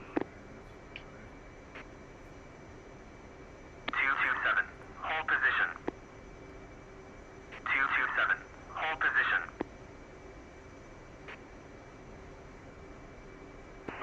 201, establish outbound 230, switching Oh taxi. shit. Who's 213? Union traffic 217, taxiing Cat 1. All right, Wiz. We might need to do a Cat 5, and we're lighted up, so we can easily do it. Go to full flaps. Here, Marshall 204, launching Cat 2, I don't know what a Cat 5 is. Move off to the Back side. of the boat, hit the burner. Yep. I'll just try respawning, I guess. 20. If you want to do it that way, Cat 5's fun. 213. Hold position. 209er. Clear to switch. 204, airborne. 204. Airborne. 212. Hold position. 212. Hold position. 212. Hold position. Multiple 212. Hold position. hold position bugs. 212. Hold position. Alright, gonna slot out. 213. I'm gonna Cat 5 it. 213. Hold position. 227. Hold position. 227. Hold position. 227. And I've had a few Jack and Cokes, so we'll see how well this goes. 227. Hold position. 227. Hold position. 227. Hold position. 227. Hold position. 227. Hold position. 227. Hold position. 227. Hold position. 227. Hold position. 227. Hold position. 212. Hold position. It was yelling at me to hold position, but 204. Radar contact. Altimeter 2992. 204. 204. Passing 2.5 kilo. 204. Clear to switch. 204, arcing. I'm ready to Cat 5, but I can't till yeah, till you clear off the Cat. Marshall 201. Marking mobs 198 or Wait till 15. C-17 Angels launches and 15. see if Holding it hands gets with you. 204. 213. Low state 7.6. 213, Union Marshal, Case 3 recovery, CV1 approach, expect final bearing 275, altimeter is 290.903, 213, Marshal Mothers, 905, radio, 23, DME Angels, 8, expected approach time is 01. The Cat's bugged. Is that what's happening? 213. Yeah. Marshall Just on the- the 905. 23. I'm gonna DME try Angels Cat 5 8. here in a minute. Expected approach time is Is Cat 3 01. bugged? No, right? Yeah, I couldn't get 213, read back correct. Okay. lights go off after the launch, right? After the salute. Yeah, they said. No. 217. Airborne. Your lights What? go on and then you hit salute. 217. Radar contact. Altimeter 2992. You Your shut lights your turn lights on. off when you land, if that's what you're wondering. No, you shut your lights off when you rejoin in your flight and your formation. Well, yeah, that too. 204, outbound on 240 radio. Silly catapult thing. Hey, 212, can you move, please? Off to the side. Oh shit. Yeah, I'll move it out of the way. This cat's not paying attention to me anyways. 212. I'm gonna Cat 5 it. 212. Hold position. 212. Hold position. 207 standing vital. Taxi to Cat after Cat 5 launch. Hold position. I'm clear there. 217. So, question on the stack: would I be at 3275 since we're in our single stack, or we're just individual stacks for each boat? Hold position. I just was thinking an individual stack from each boat because we're separated by about 30 miles. Hold position. There should be plenty of room for 3 separate stacks. Union Marshal 207, taxi to Cat for Case 3 departure. Maybe more like 20 miles. Union Marshal 211, taxi to Cat 3, Case 3 departure. Got enough space there, Scott? Yeah, I'm good. I'll just wait for you Did guys you to get try, over. I'm gonna try another cat here in a second. Did you try request launch? Yeah, I tried it a few times. They just ignored my existence. Try Cat 5. We're way light enough so you can easily do it. Just taxi to the end of the boat and then hold your brakes, power up to about 80%, and then release your brakes and go full burner. Yeah. Also be at full flap, by the way. Marshall 217, entering radio.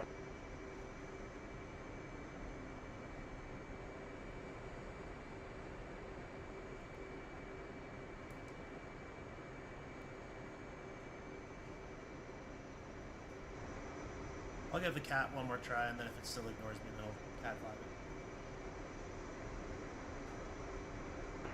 it. I've actually made it off the boat at 48,000 pounds, so. 227.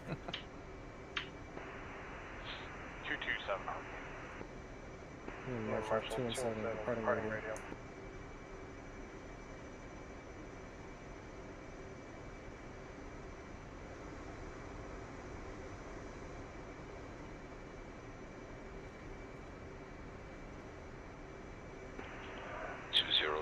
Launching Cat 1, Case 3 departure. Yeah, Marshall, taxi cat 1, case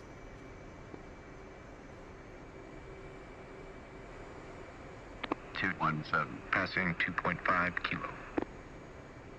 217, clear to switch.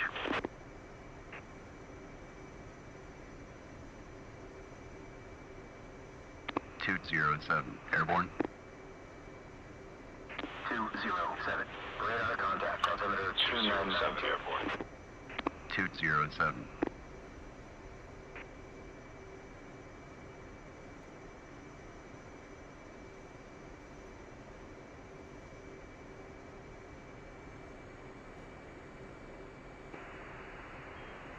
Union traffic 213, taxiing to Cat 2 for Case 3 departure.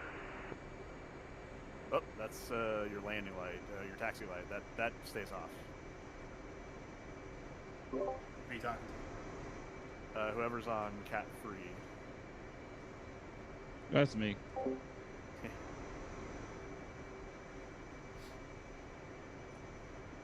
Cat 1 behaved this time too. So looking up now. 213, abort inbound, resuming mission. 211 launching Cat 3, Case 3 departure.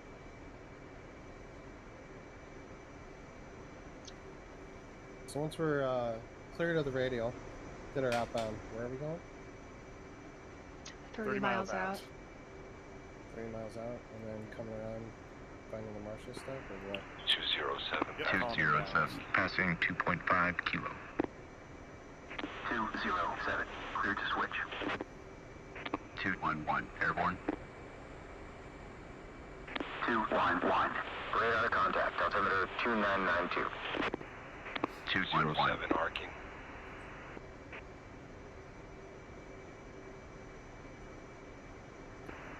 Union Tower 211 airborne. I expect for perfection now, Vixen, since you have the MIP. So you have an actual Hornet set up.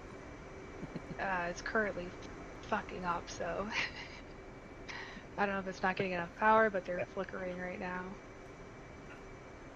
You have your USB thing plugged in, right? Yeah. Like with the external Yeah. power?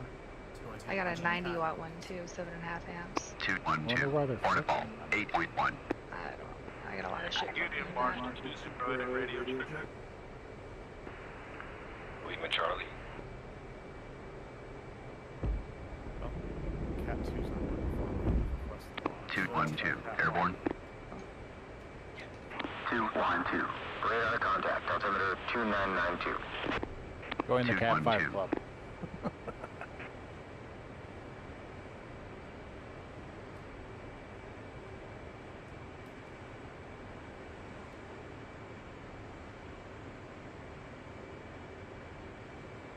I just want to get in the air. The easy way. Just hook me up to a ballistic missile. I'd like going 0 to 200 in a couple seconds.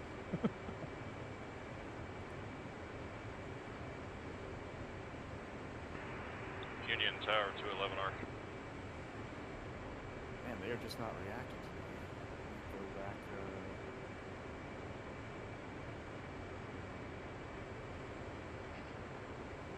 And I have to Cat 5 it.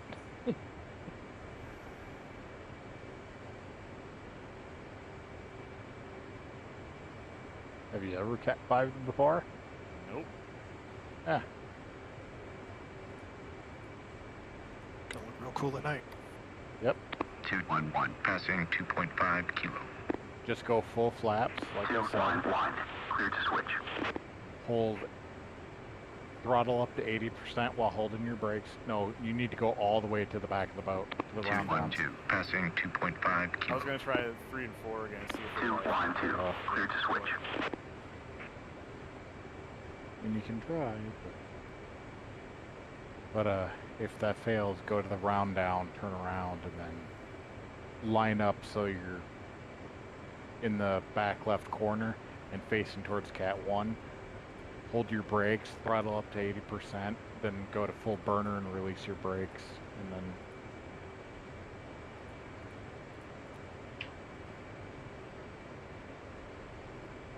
you'll Cat 5 it. You'll join the club of the thousands that have had to Cat 5 it. A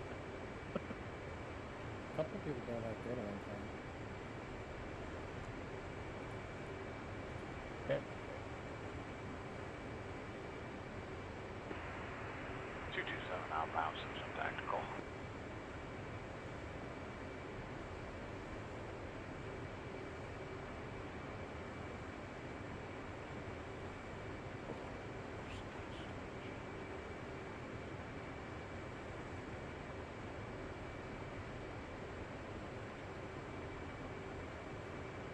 And you're saying you're doing a 10-mile circle Union traffic above 213, launching Pace 3, Cat 5. carrier until you hit your radial and then you turn it. Bird, stop, your wings are not down. Oh yeah, whoopsie. Hey, DOT. Scared the shit out of me. Somebody just go off the end of the boat. Yep. Yeah, because I was trying to do this Cat 5 bullshit. Without your wings down. Yeah. Because I need the guys to tell me my wing to put my wings down. It happened. What was the tanker's TACAN again? Sorry. One X-ray. One X-ray.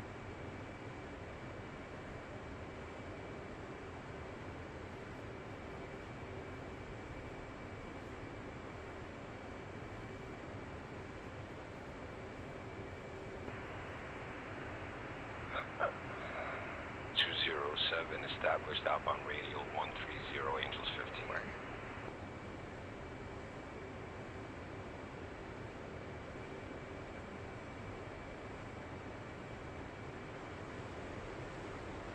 That went over, right?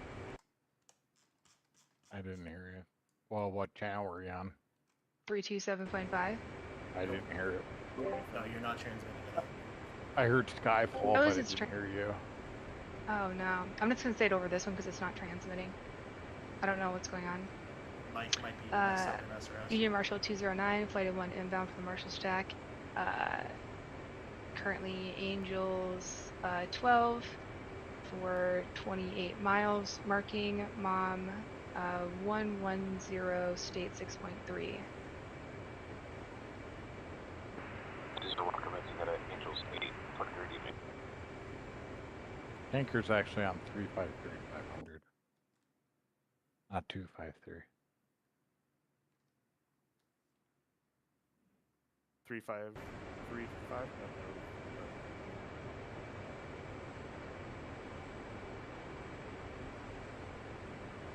Oh, is Sinjin listening on Discord? He might not be able to hear me. Heard you. Pirate, who's assigning? I can hear. What do you need, Vixen? Who's assigning Marshall? She's having an issue transmitting. She just called inbound. Okay. Vixen, take Angels 5. You're the emergency first one in once you get there. Oh, okay. It's Angels 5. You don't have radio contact, right? No, I don't. Okay, so you're now an emergency flight. You go to Angels 5. It's your first priority when you get in there. So are you Skyfall? Are you running the ATC? For 37, Angels 18.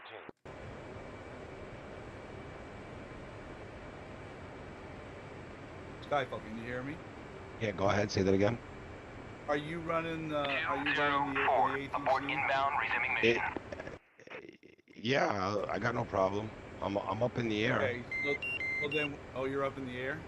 Marshall 201. Yeah, but I can. 312. Where are you? Angels 18.5. Holding hands with 203. Have my data link 204. on. Low state 6.3. I'm on Could you just 13, check in with so- the DCS AI to make sure DME is Marshall? 203. Abort inbound, resuming mission. 75, altimeter is 29.903, 204, Marshall Motors, 905. Marshall 209. Marking mobs 094 or 18. Angels 8. Holding hands with 211. Low state 6.1. 905. 23. DME Copy, Angels 8. 171. Expected approach time is 11. I forgot. I'll bring you about where the Marshall stack is at. Traffic. Do you have all your Do you have all your That's 090. Do you have all your gear so you can see the ship and everything and needles and all that stuff? Pack in? Yeah, it's just my SRS. All right. So here we go. This is probably what we'd have to do in the real if we ran into it. Okay. I am established on 171. I'm going to be at Angels 5. Break. All flights. What's your board number, Vixen? 209? 209. Yep. 209 has no communications other than Discord. 209 will be taking Angels 5 and commencing directly from Angels 5 first stack. All flights behind 209.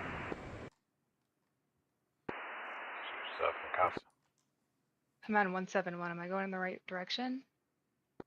Am I tacking? You're heading towards the I headed you towards the where the Marshall stack will be. Okay, the final bearing again. Let me grab that from the ship. So I don't Are have you able to get all that? Marking mobs 103. I should be able to. Angels 8. Holding hands with 211. Low state 6.0. 09, you are cleared to commence as soon as able. Okay, final bearing's 275. Okay. So you have clearance behind no one else will commence until you're ready. But you commence whenever you're ready. Nope, I'm gonna get on the final bearing here. I overshot it. So is the Marshall on the 905. is the decision to do it via AI? Expected Pirate, approach is time that what I is heard? 14. That's the only way we're going to be able to get these people in. Okay.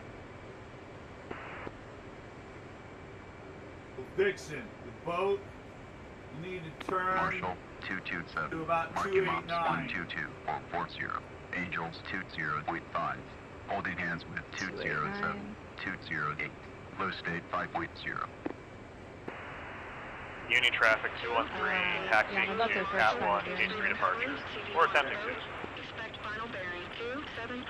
Altimeter is 29. Currently 25 miles from now. You go ahead and directly commence. DME Angels Okay. 14. Expected approach time is 24. Tell me when you're at Marshall 21 on the 905. DME. 29. DME Angels 14. Copy. Expected approach time is 24. The comms are doing something very strange. Easy comms are on. I called in and it said I'm holding hands with St. John, and then it gave St. John the read back. So It's giving me the options to do a bunch of stuff as people calling into. It's kind of So we have to, on carrier stuff, we have to have everybody in separate groups, and I think we didn't do that today, but we'll figure that out. Just do your best to get in. Union Marshall 204, establish Angels 8. Pirate, can you say your last? Just do your best to get in. Normally, when you make a carrier mission, I didn't check this. Everybody has to be in their own group, or the comms just doesn't work. Got it. Okay, so I'm 207's gonna take Angels 1429 DME.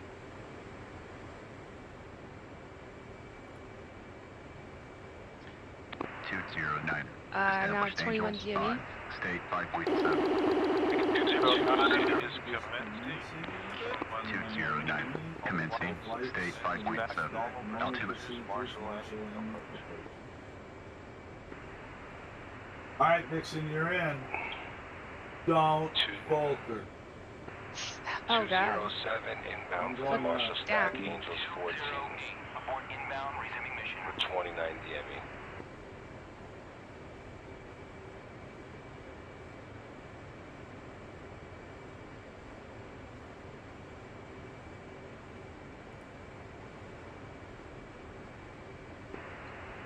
Inbound from Marshall Stack, marking bombs 280 for 36.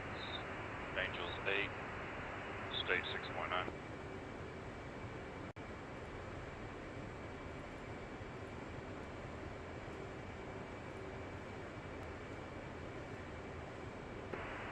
Okay, is the aircraft going for Cat 5? Your wings are still up.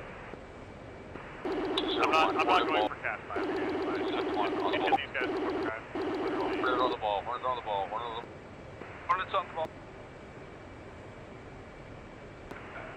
207 established, Angels 14.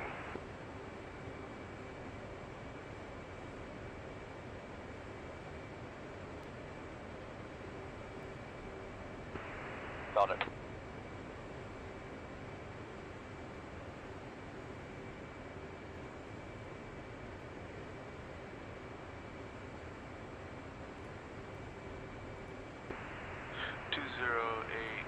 Taxi to Cat 1. 209. Commencing. State 5.6. Altimeter 29.93. Union Marshals 2. Flight of 1 inbound from Marshall Stack, marking bombs 123.40. Angels 13. State 6.1. 10. State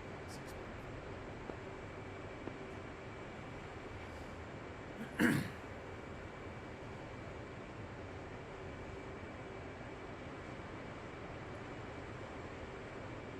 Marshall 217. Marking bombs 121.40. Angels 13. State 6.0. Skyfall for the stack altitudes. Who's setting that altitude? Who's setting this as is? Right now we're getting it from, we're trying to get it from AI.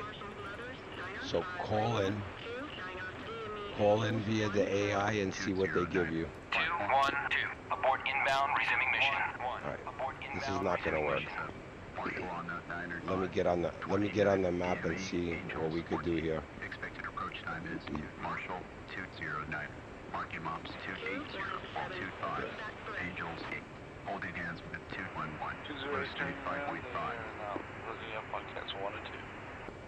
209, dirty not. Union Marshall 217, inbound from Marshall Stack, Angels 14, marking moms. Marking moms 100,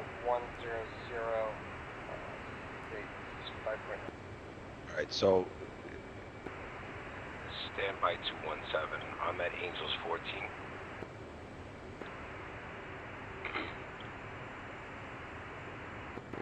Starting from Angel 6. Who's in the Marshall Stack at Angel 6?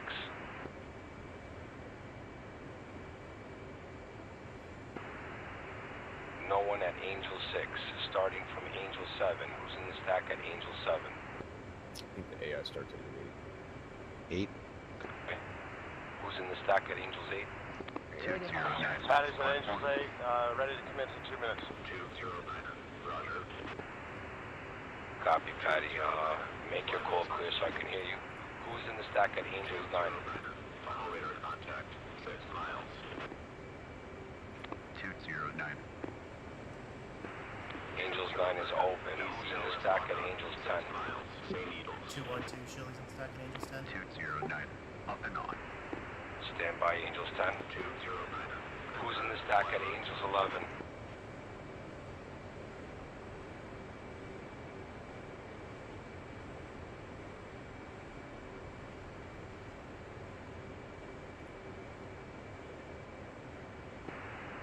Chili, you're clear to descend in the stack to Angels 9. Firm clear standing. Try not to choke. Who's in the stack at Angels 11? 209.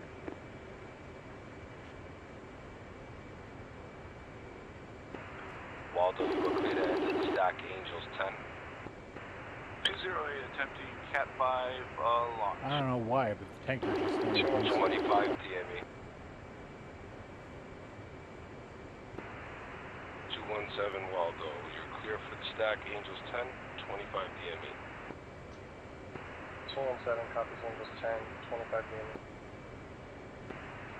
Who's in the stack at Angels 12? June Marshall 204, commencing out of Angels 8, 23 DME. Yeah, 10,000 pounds. Ready to assignment Skyfall, Roughneck. Okay, Roughneck, your Angels will be 11, 26 DME. Angels 11, 26 DME. 11, 26 DME. 208 airborne. Who is in the stack at Angels 12?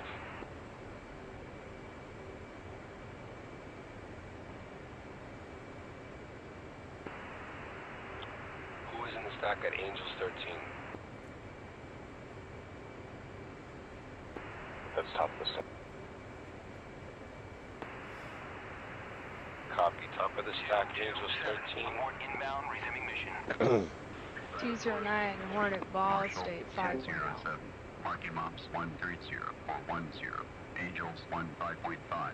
Holding hands with 208. 227.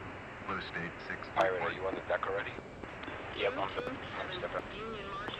204 platform. Expect final bearing 275. Altimeter is 29.903. 227. Marshall Motors 905. Radio 31.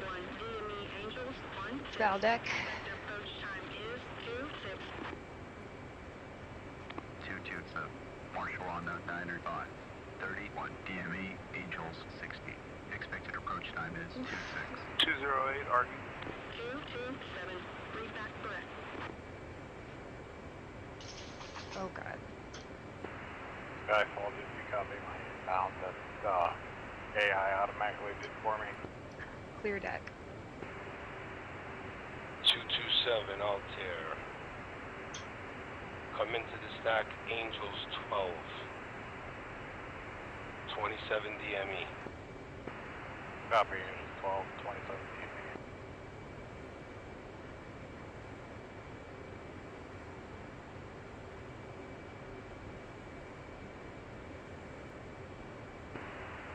Shilly, you are next to commence. Did you make a note of when Patty called? I didn't catch that time. At the same time, I was trying to divvy things up.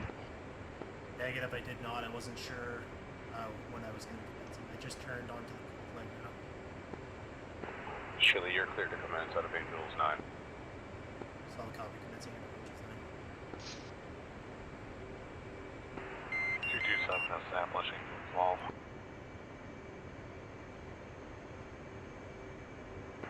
Negative 227, you are overhead from Mother. The boat is going to be about 23 miles back. Or the stack city.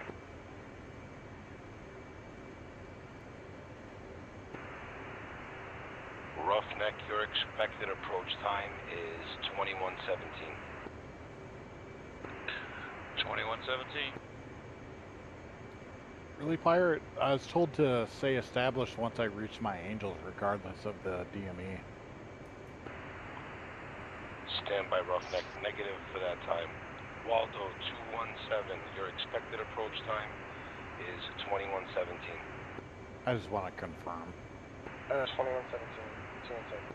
Yeah, I mean, you can make an establish at that Angels call, but you are just like, I guess you're pretty far away from the stack, so I wouldn't use the word establish, I guess. Wait, So I should wait to say established until I'm about where my angels, or about where my DME should be. Well, in the vicinity. forward, I darting guess, up. what Okay. I thought we just, in the Union briefing, we traffic said no matter how what your distance is, as long as you establish it. Yeah. I was initially taught on case 3 to say established as soon as I reach my angels. Nah, it's a little bit not. Remind me gray when the area. dirtying up call comes in.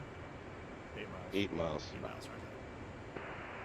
Roughneck, your expected approach That's time is longer, right? 2119. 2119. Yep, 2119. 227 Altair, your expected approach time is 2121. Copy. ETA 2121. So from the NATOPS, it's quote when you're established in holding. Okay. So when I get to where I should be. Yeah, I guess. Okay. I'll just go with that from now on then. I mean, the altitude is the important part of the Yeah. play. Union Marshal 217 commencing.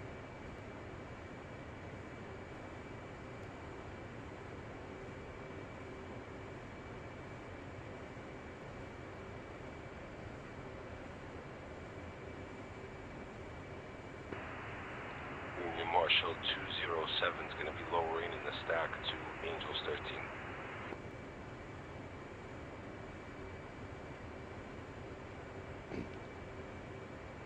I don't think I missed anyone. I think everybody's accounted for right now in terms of either landed or in the stack.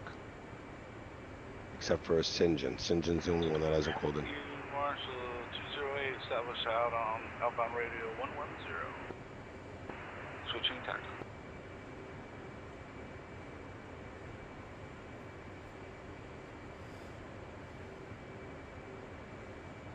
You said 27 DME, right, Skyfall? A firm, 27 DME, Angels 12. Sorry. It's okay. 227, be advised, it looks like you are stacking on the wrong side of the boat.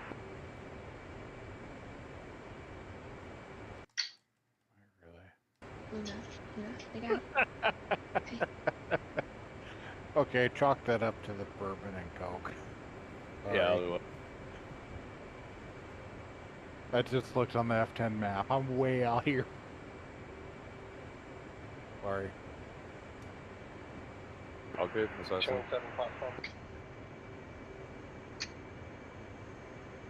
Now, if you stay on your altitude, you can basically just do one long pattern all the way back up the other side. True. I'm on barometric altitude also.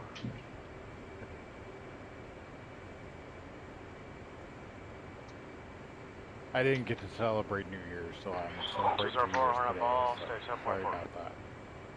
I can go Happy if you New want Year. to. It's celebrated all month. 207, you are clear to commence when you're able. I mean, if I'm a problem, I'll go. According to the pattern.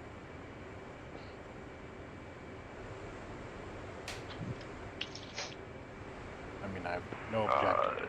Say again for 207? You can commence on your next, commence on your next pass. You got space.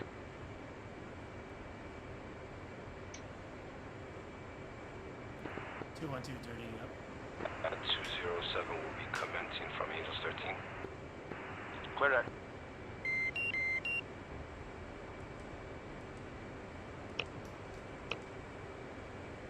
Hey, Skyfall, I'm just gonna go behind you. This is Roughneck. Copy that, Roughneck. Has Waldo already commenced? Stay firm on platform.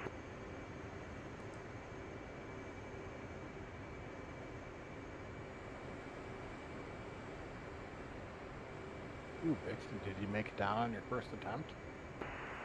Alright, so we'll just change up the heat times a little bit. I did. Sorry, my headset takes 30 clicks to turn I it on. think Pirate has better SA Playing with the than dog. I do at this point. Jesus. Somebody's going doggy style into you right now. What? 207 commencing into your from 8. Angels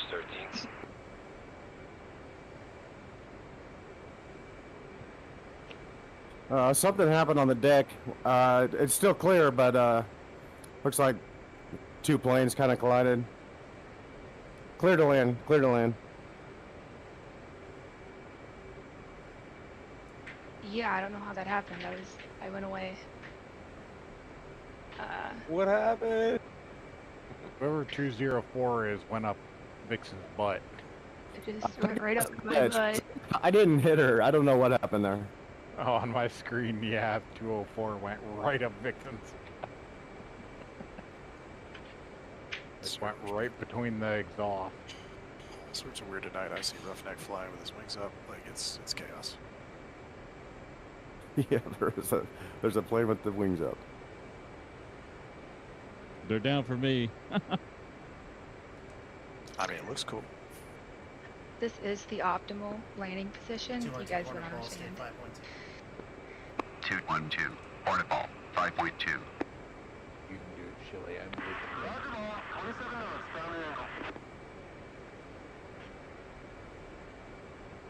what we trained for the whole 20 minutes before this for. Pretty much, yeah.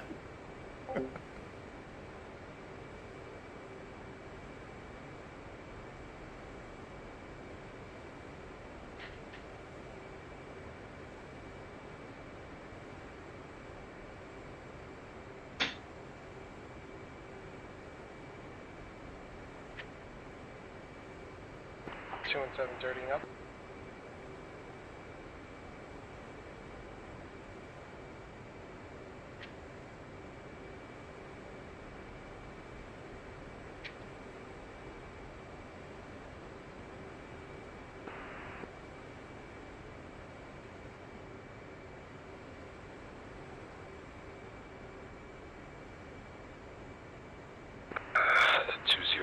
Platform. You're high and to the left.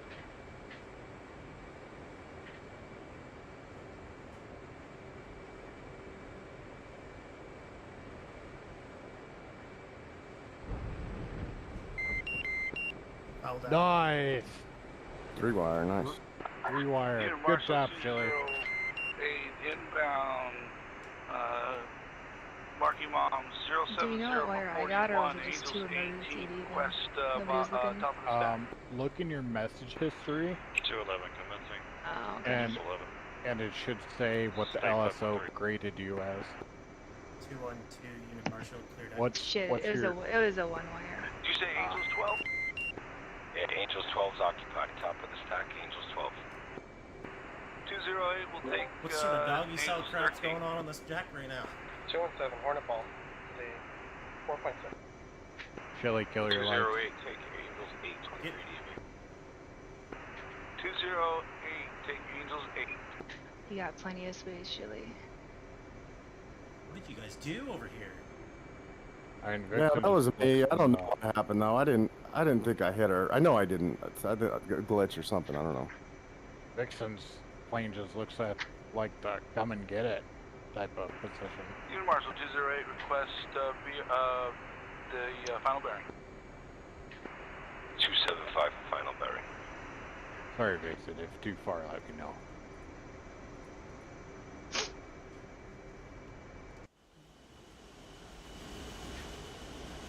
Alter, was that a 3-wire?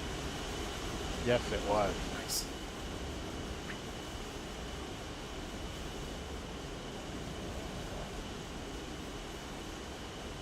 If I'm too much for you guys, I'll just go. But...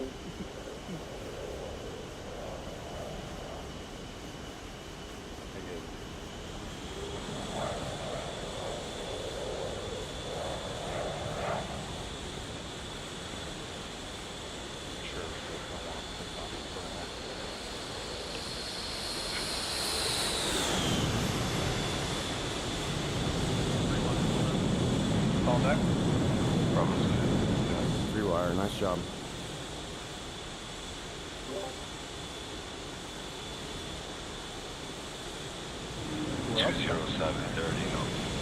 Waldo just did. Waldo, nice. Green deck. Shit, Waldo. Light.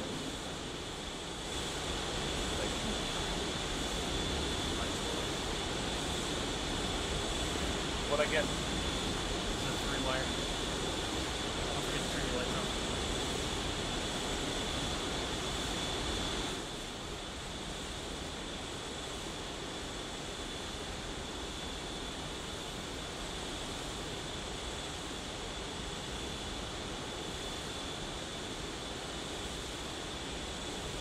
Jim, what's your feel? Request refueling. Request rearming. 610. Copy. 211 platform. Jin, go ahead and commence before me. I have a higher fuel state of 740.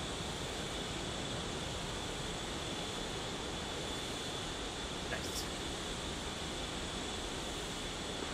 208 established, Angels 8. Will commence, when I get on the bow bearing.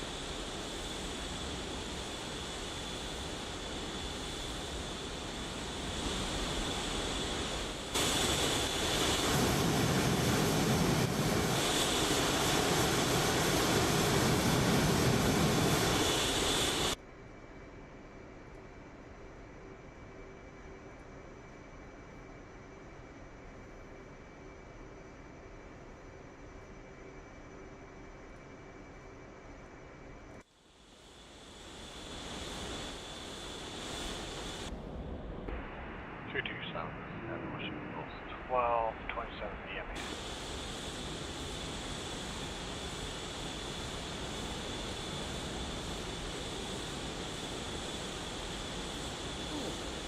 I didn't realize they added the little plane pictures to the stack thing on the Yellow Subdivision. Did they? Yeah.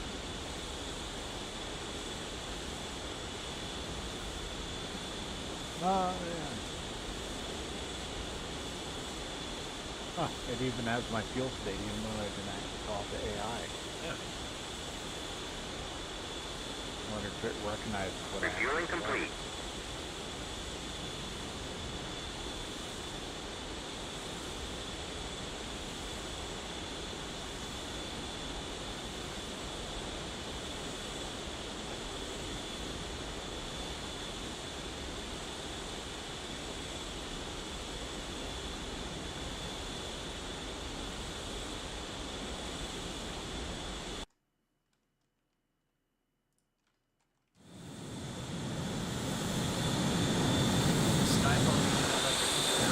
Rearming complete. 208.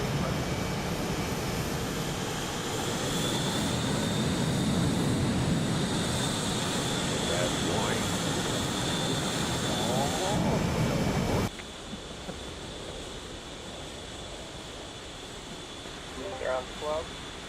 Come left a little bit.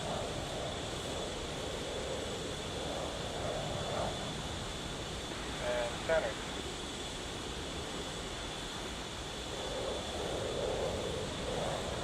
Drifting left.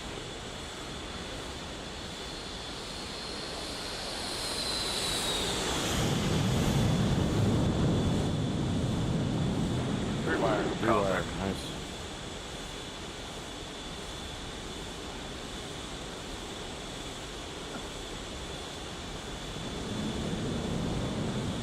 It even shows you on the outside thing which wire it is too.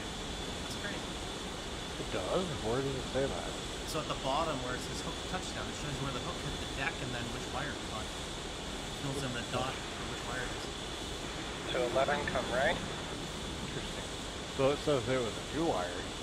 No, it says If it's I'm 3 looking wire. at. Oh, on my screen it says 2. 211, you're way left, come right.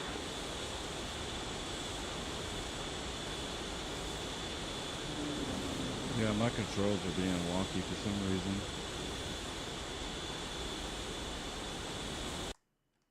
You're on glide slope. Way left. 227. Commencing. State 7.5. Altimeter 29.93. 227,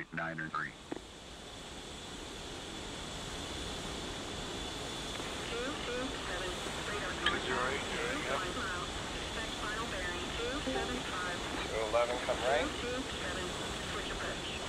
Yeah, the way they changed this is stack information. 11 is like Keep coming. Alright, start centering up. Come left, come left. On center. You're high.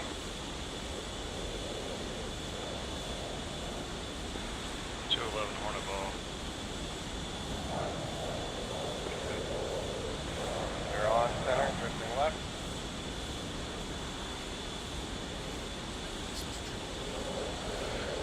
Mind that.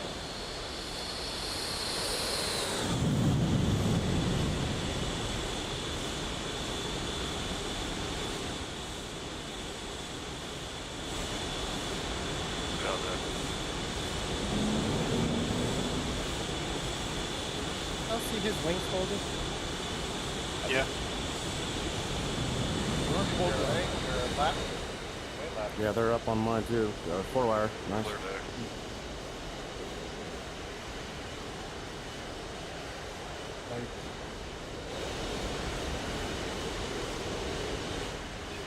Come right. A lot. 227 platform. 227, platform. 227, roger. 227, platform. 227.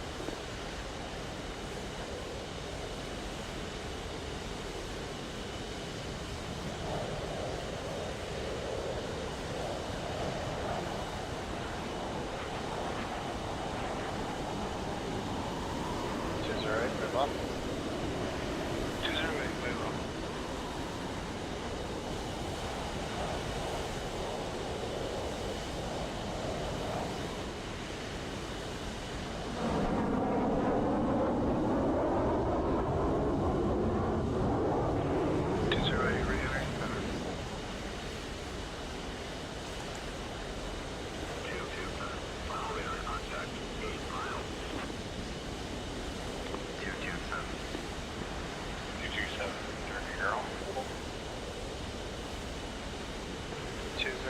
Flight inbound is 7 nautical miles.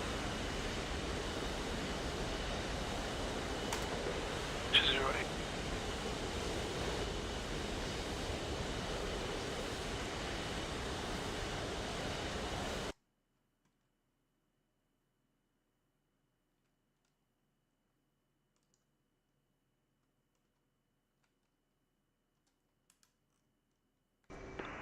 Unit Marshal, what is VRC? 275.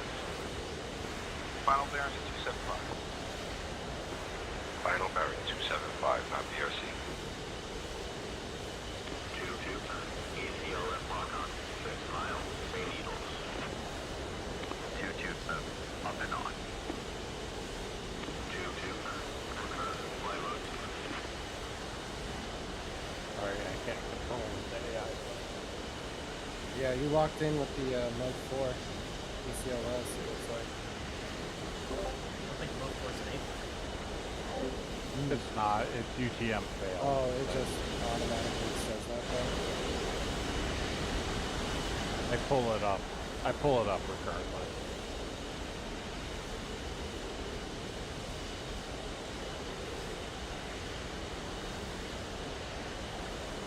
Engineer, you need to land before me or am I clear to go? 20, turning in at 6 miles.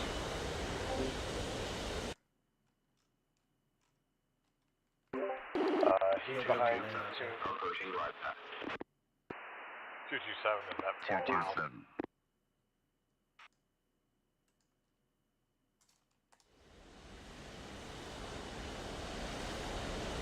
Sorry, Sinjin, I cut you off.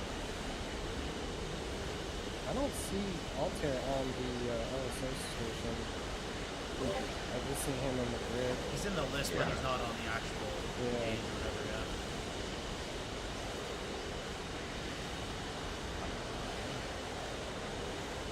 not the fixing. 7 high, Sometimes it doesn't work left quite. barely.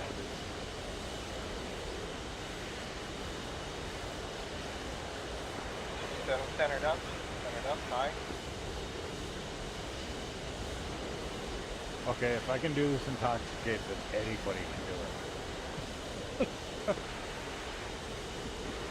227, your right is barely high.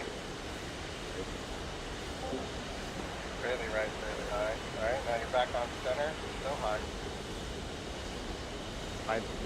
The eye flow has me dead tired.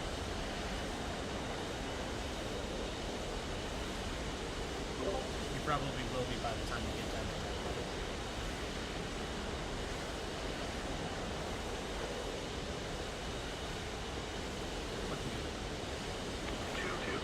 On bypass. On course. 3/4 of a mile. 6.9. A little right. He's left and needs to come right.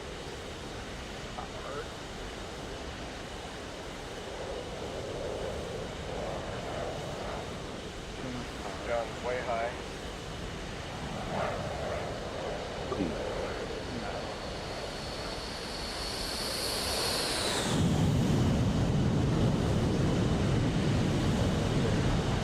Oh, I feel bad.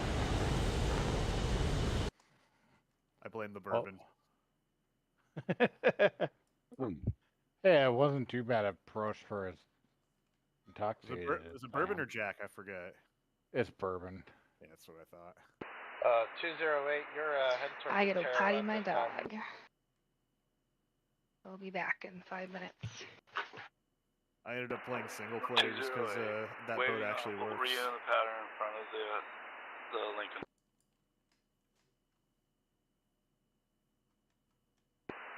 208, you can take bearing 249.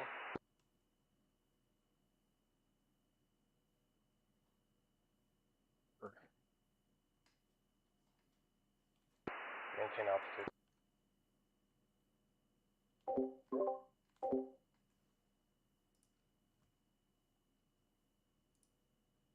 Altair, you're gonna get back into the pattern before Sinjin does. I'll let Sinjin land for me. Oh, he's gonna land for me. He's getting there. He's He's already, gonna have to. His state's way lower than yours. yeah, he's already on final. At least it looks it. No, he's way right of the boat. He's definitely not on final. No, he has a fuel state 4.6. 208, you're direct overhead. Re-entering the pattern. Go ahead and go ahead and land, Sinjin. I'm gonna extend further out because I have a higher fuel state. I have 6.3. Higher fuel state and higher drum state. Yep. I'm Google.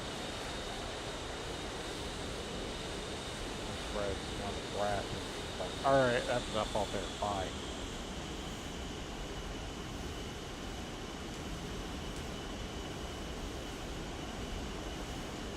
Although I'd say I'm flying pretty good for a toxic.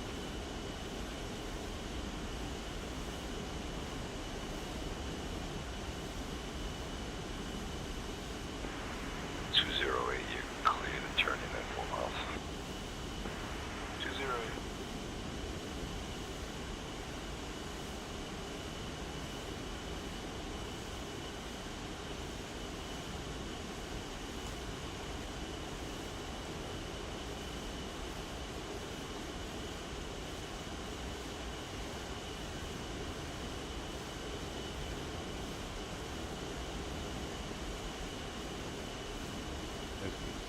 Flying. It's like, I'm gonna kick this guy. 208, turning in.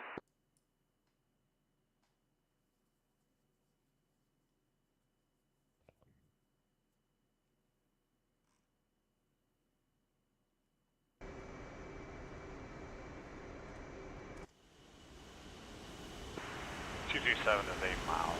Turn.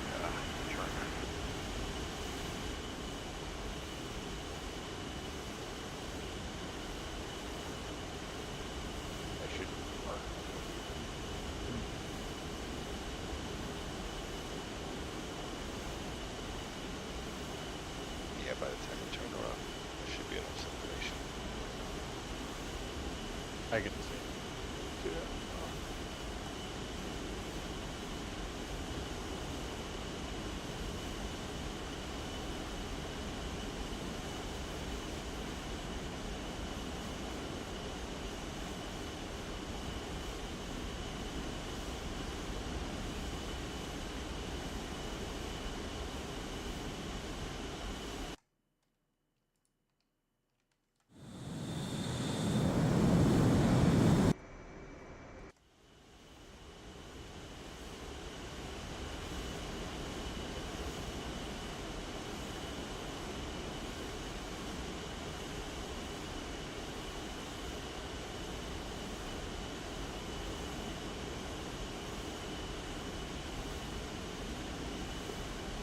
Easier right here with the high right of their head.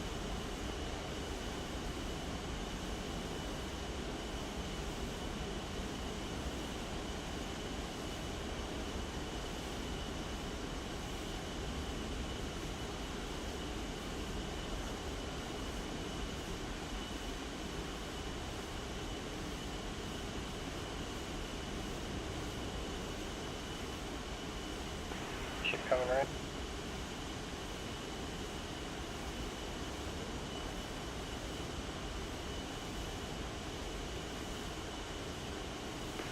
Approaching center. Center.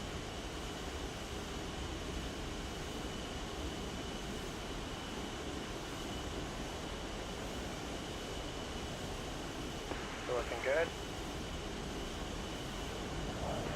Right there's perfect.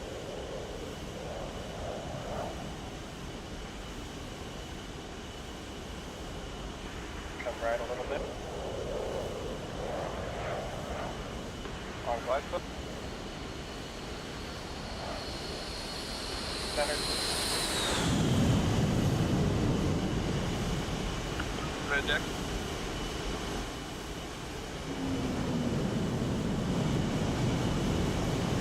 Two black.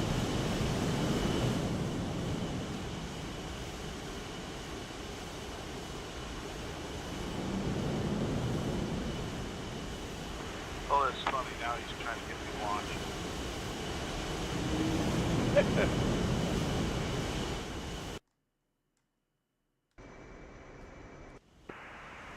Green deck.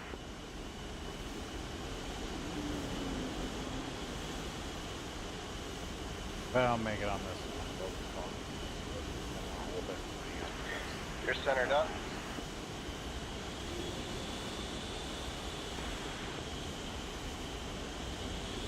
On slope.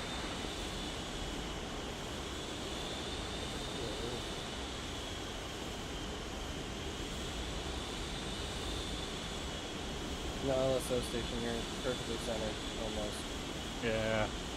I flow, so I'm too far though.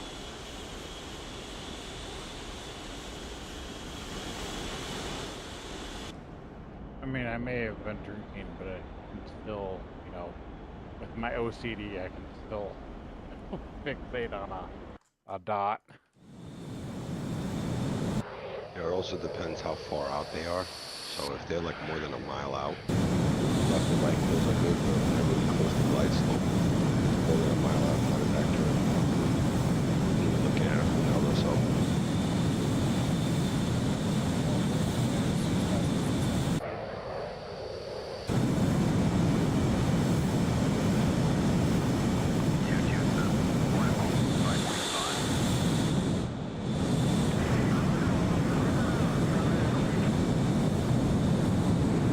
Going left and low.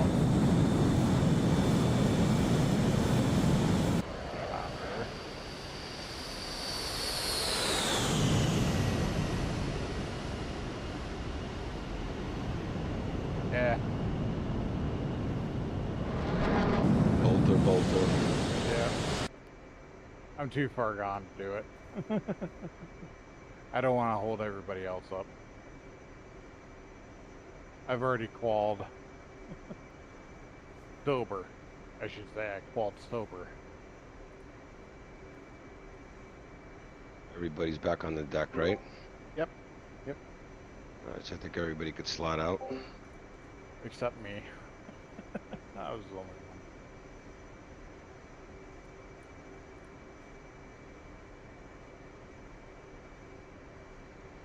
Chili did extremely well compared to earlier when I saw him. Earlier it was trash. But it helps Yeah. to have, some indication as to what the hell I'm supposed to be doing, because I did the stuff earlier with nothing pre-briefed or anything, so. Kudos to you, Yeah, that's why. Skyfall. What's that?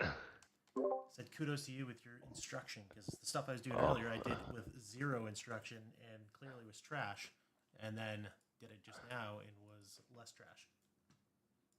I helped you out a bit too before Skyfall's instruction. Yeah, good brief, Skyfall. That was good. Thanks, guys. Yeah, that was awesome.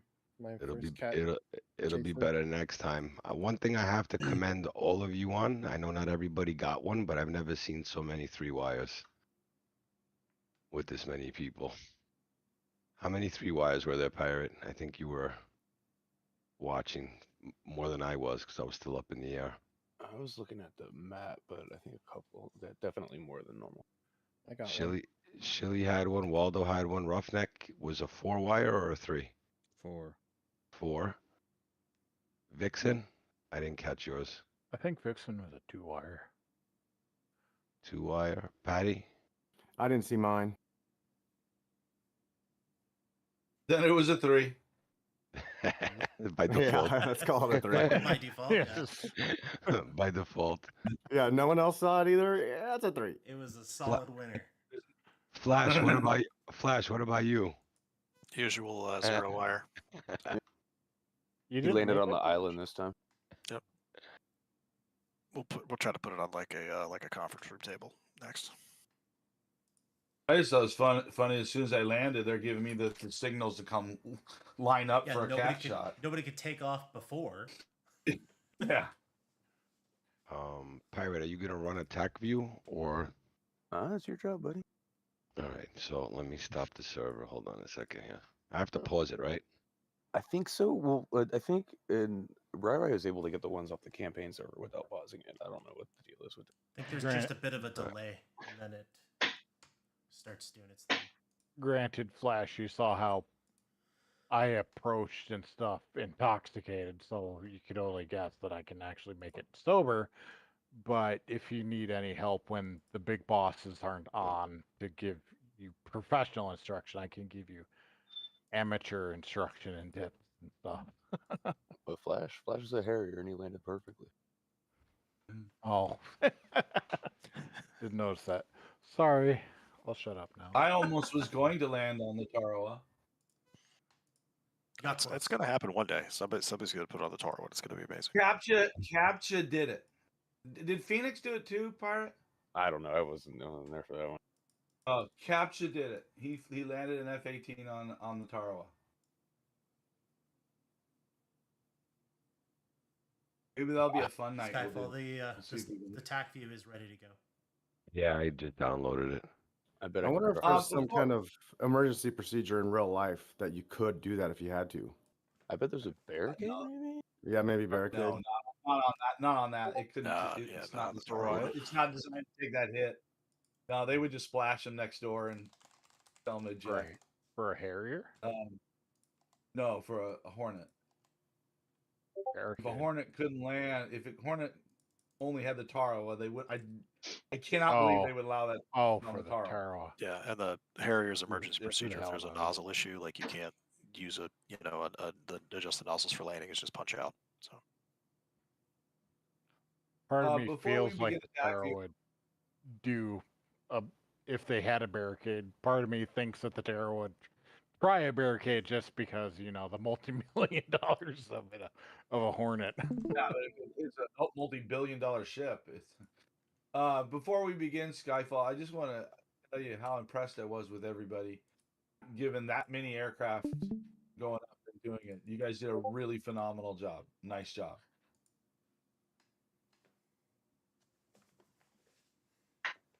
Yep. Yeah, everybody- other than me, I applause for think everybody. everybody did excellent.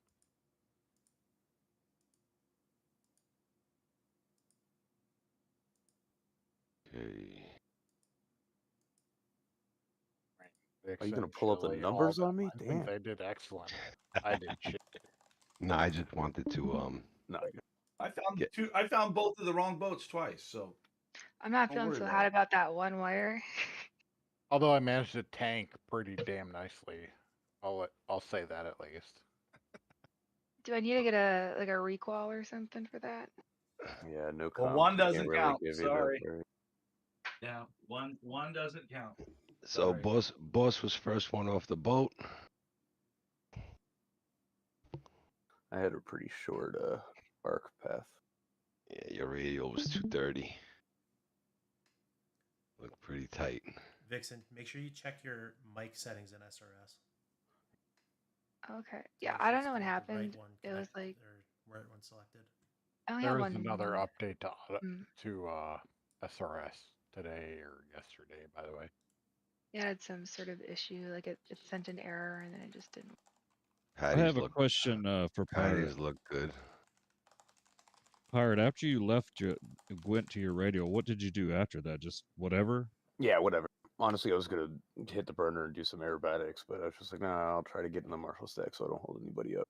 But yeah, honestly, in this, as long as you get 30 miles out, you can do whatever you want.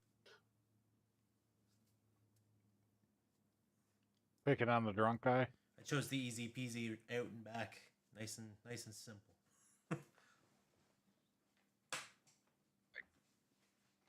So that wasn't the qual though, right? My That was arc just as brief? usual.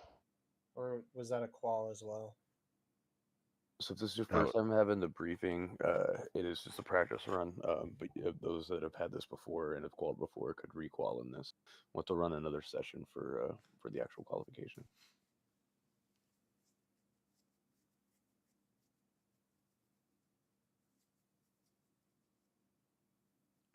Okay, who was the first one in? Was it Pirate? Vixen. Or Vixen. Yeah, Pirate. Pirate was No, first I one. was. Pirate. Yeah, I went Pirate and then Vixen, I think. Yeah, and I had just No, the commenced when AV8B came Vixen in got called. ahead of Yeah. Vixen. Mace didn't fly, right? Don't think No, I don't think so. You're supposed to go 7 miles out before you do your arc, right? Yeah. Man. I don't Or you know begin it at 7? if you did that, Roughneck. Yeah, I went 7. Damn, look at me intercept that tanker. So Did when you come off the boat, you straight out till you 10 gotta miles go or 7 miles. correct.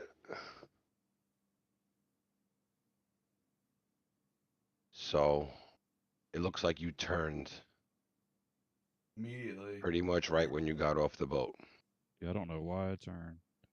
All right, then you turned out, I guess, on the radial. What was your radial? 280. Like 280. Yeah, that would Yeah. have been 280 right there. So you wouldn't probably been able to get on our arc path because the final bearing was 275. So honestly, it you're was just gonna do like a quick little It was jump a over. little, yeah, it was a little tight for that.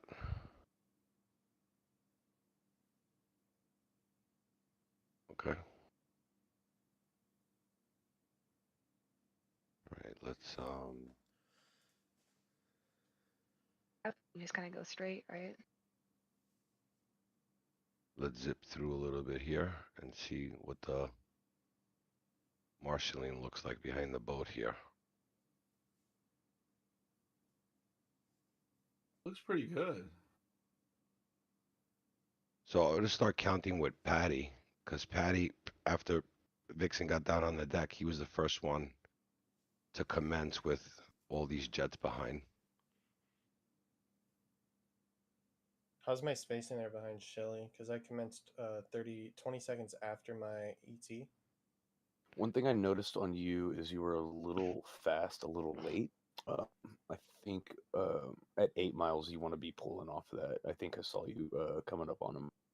It wasn't too Yeah, bad. I threw out everything, gear, flaps, and everything right at 8 miles. And then the speed started to come down. I think my stack was a little bit wonky because you had me change. I was originally started out the stack at 9 or 10,000. I'm not sure what it was, and then you dropped me down, so I ended up having to do some funkiness to get into the right spot. But 23, there was 2 30 minutes there. seconds, 25, 30 seconds. It's 2 minutes. I mean, I tried to be. it's pretty damn close to 2 minutes when you guys hit the deck. Yeah.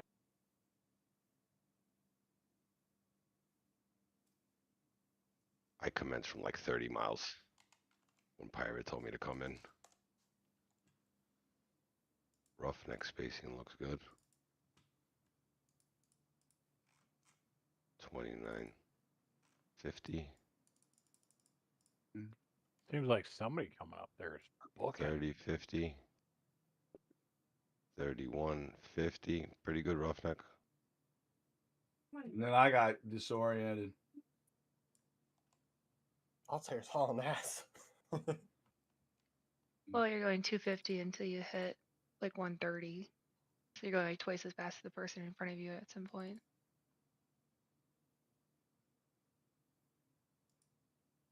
Yeah, it's almost exactly 2 minutes between me, Patty, and then me and Waldo. Thought we did pretty good. That was good. Yeah. I like my tanker rejoin. Was it aggressive? A little bit. Definitely aim 9 territory.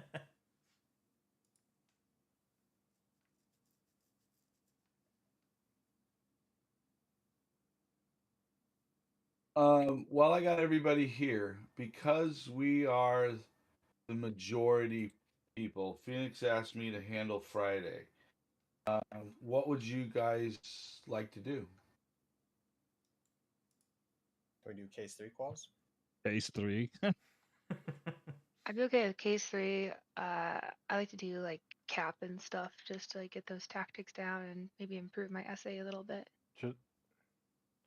Just from my experience from the last Friday, I think people need more experience with their pod and finding targets from their, whether it be their radar, for a moving target, but essentially finding stuff with their pods. I felt that a lot of the newer players, granted, I'm not saying I'm perfect, but I have a couple years of experience playing with it.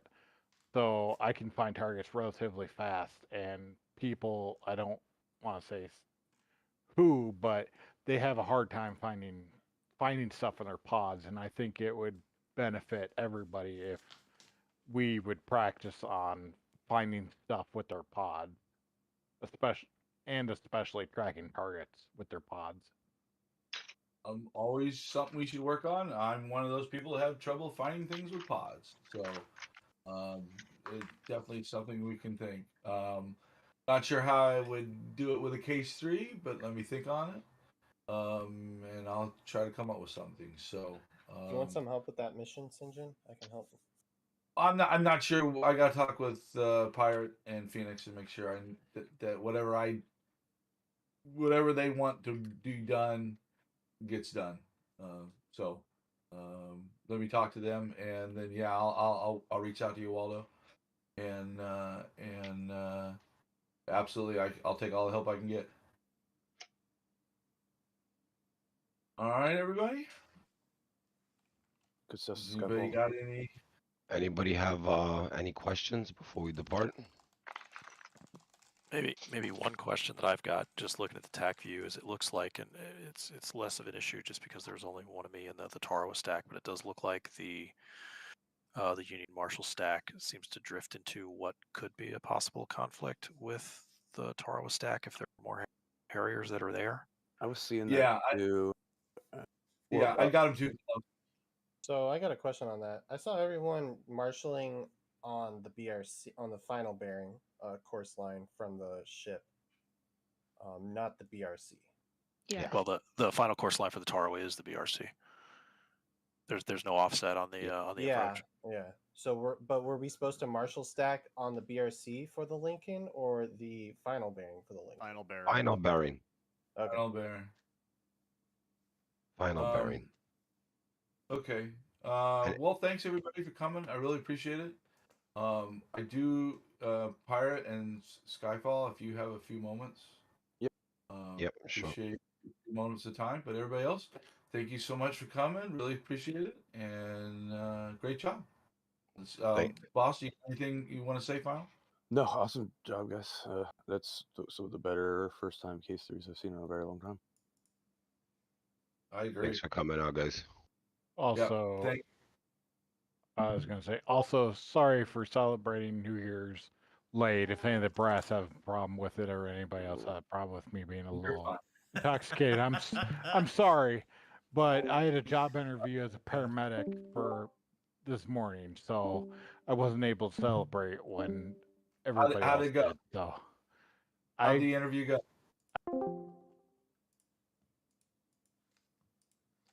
Oh god, hilarious.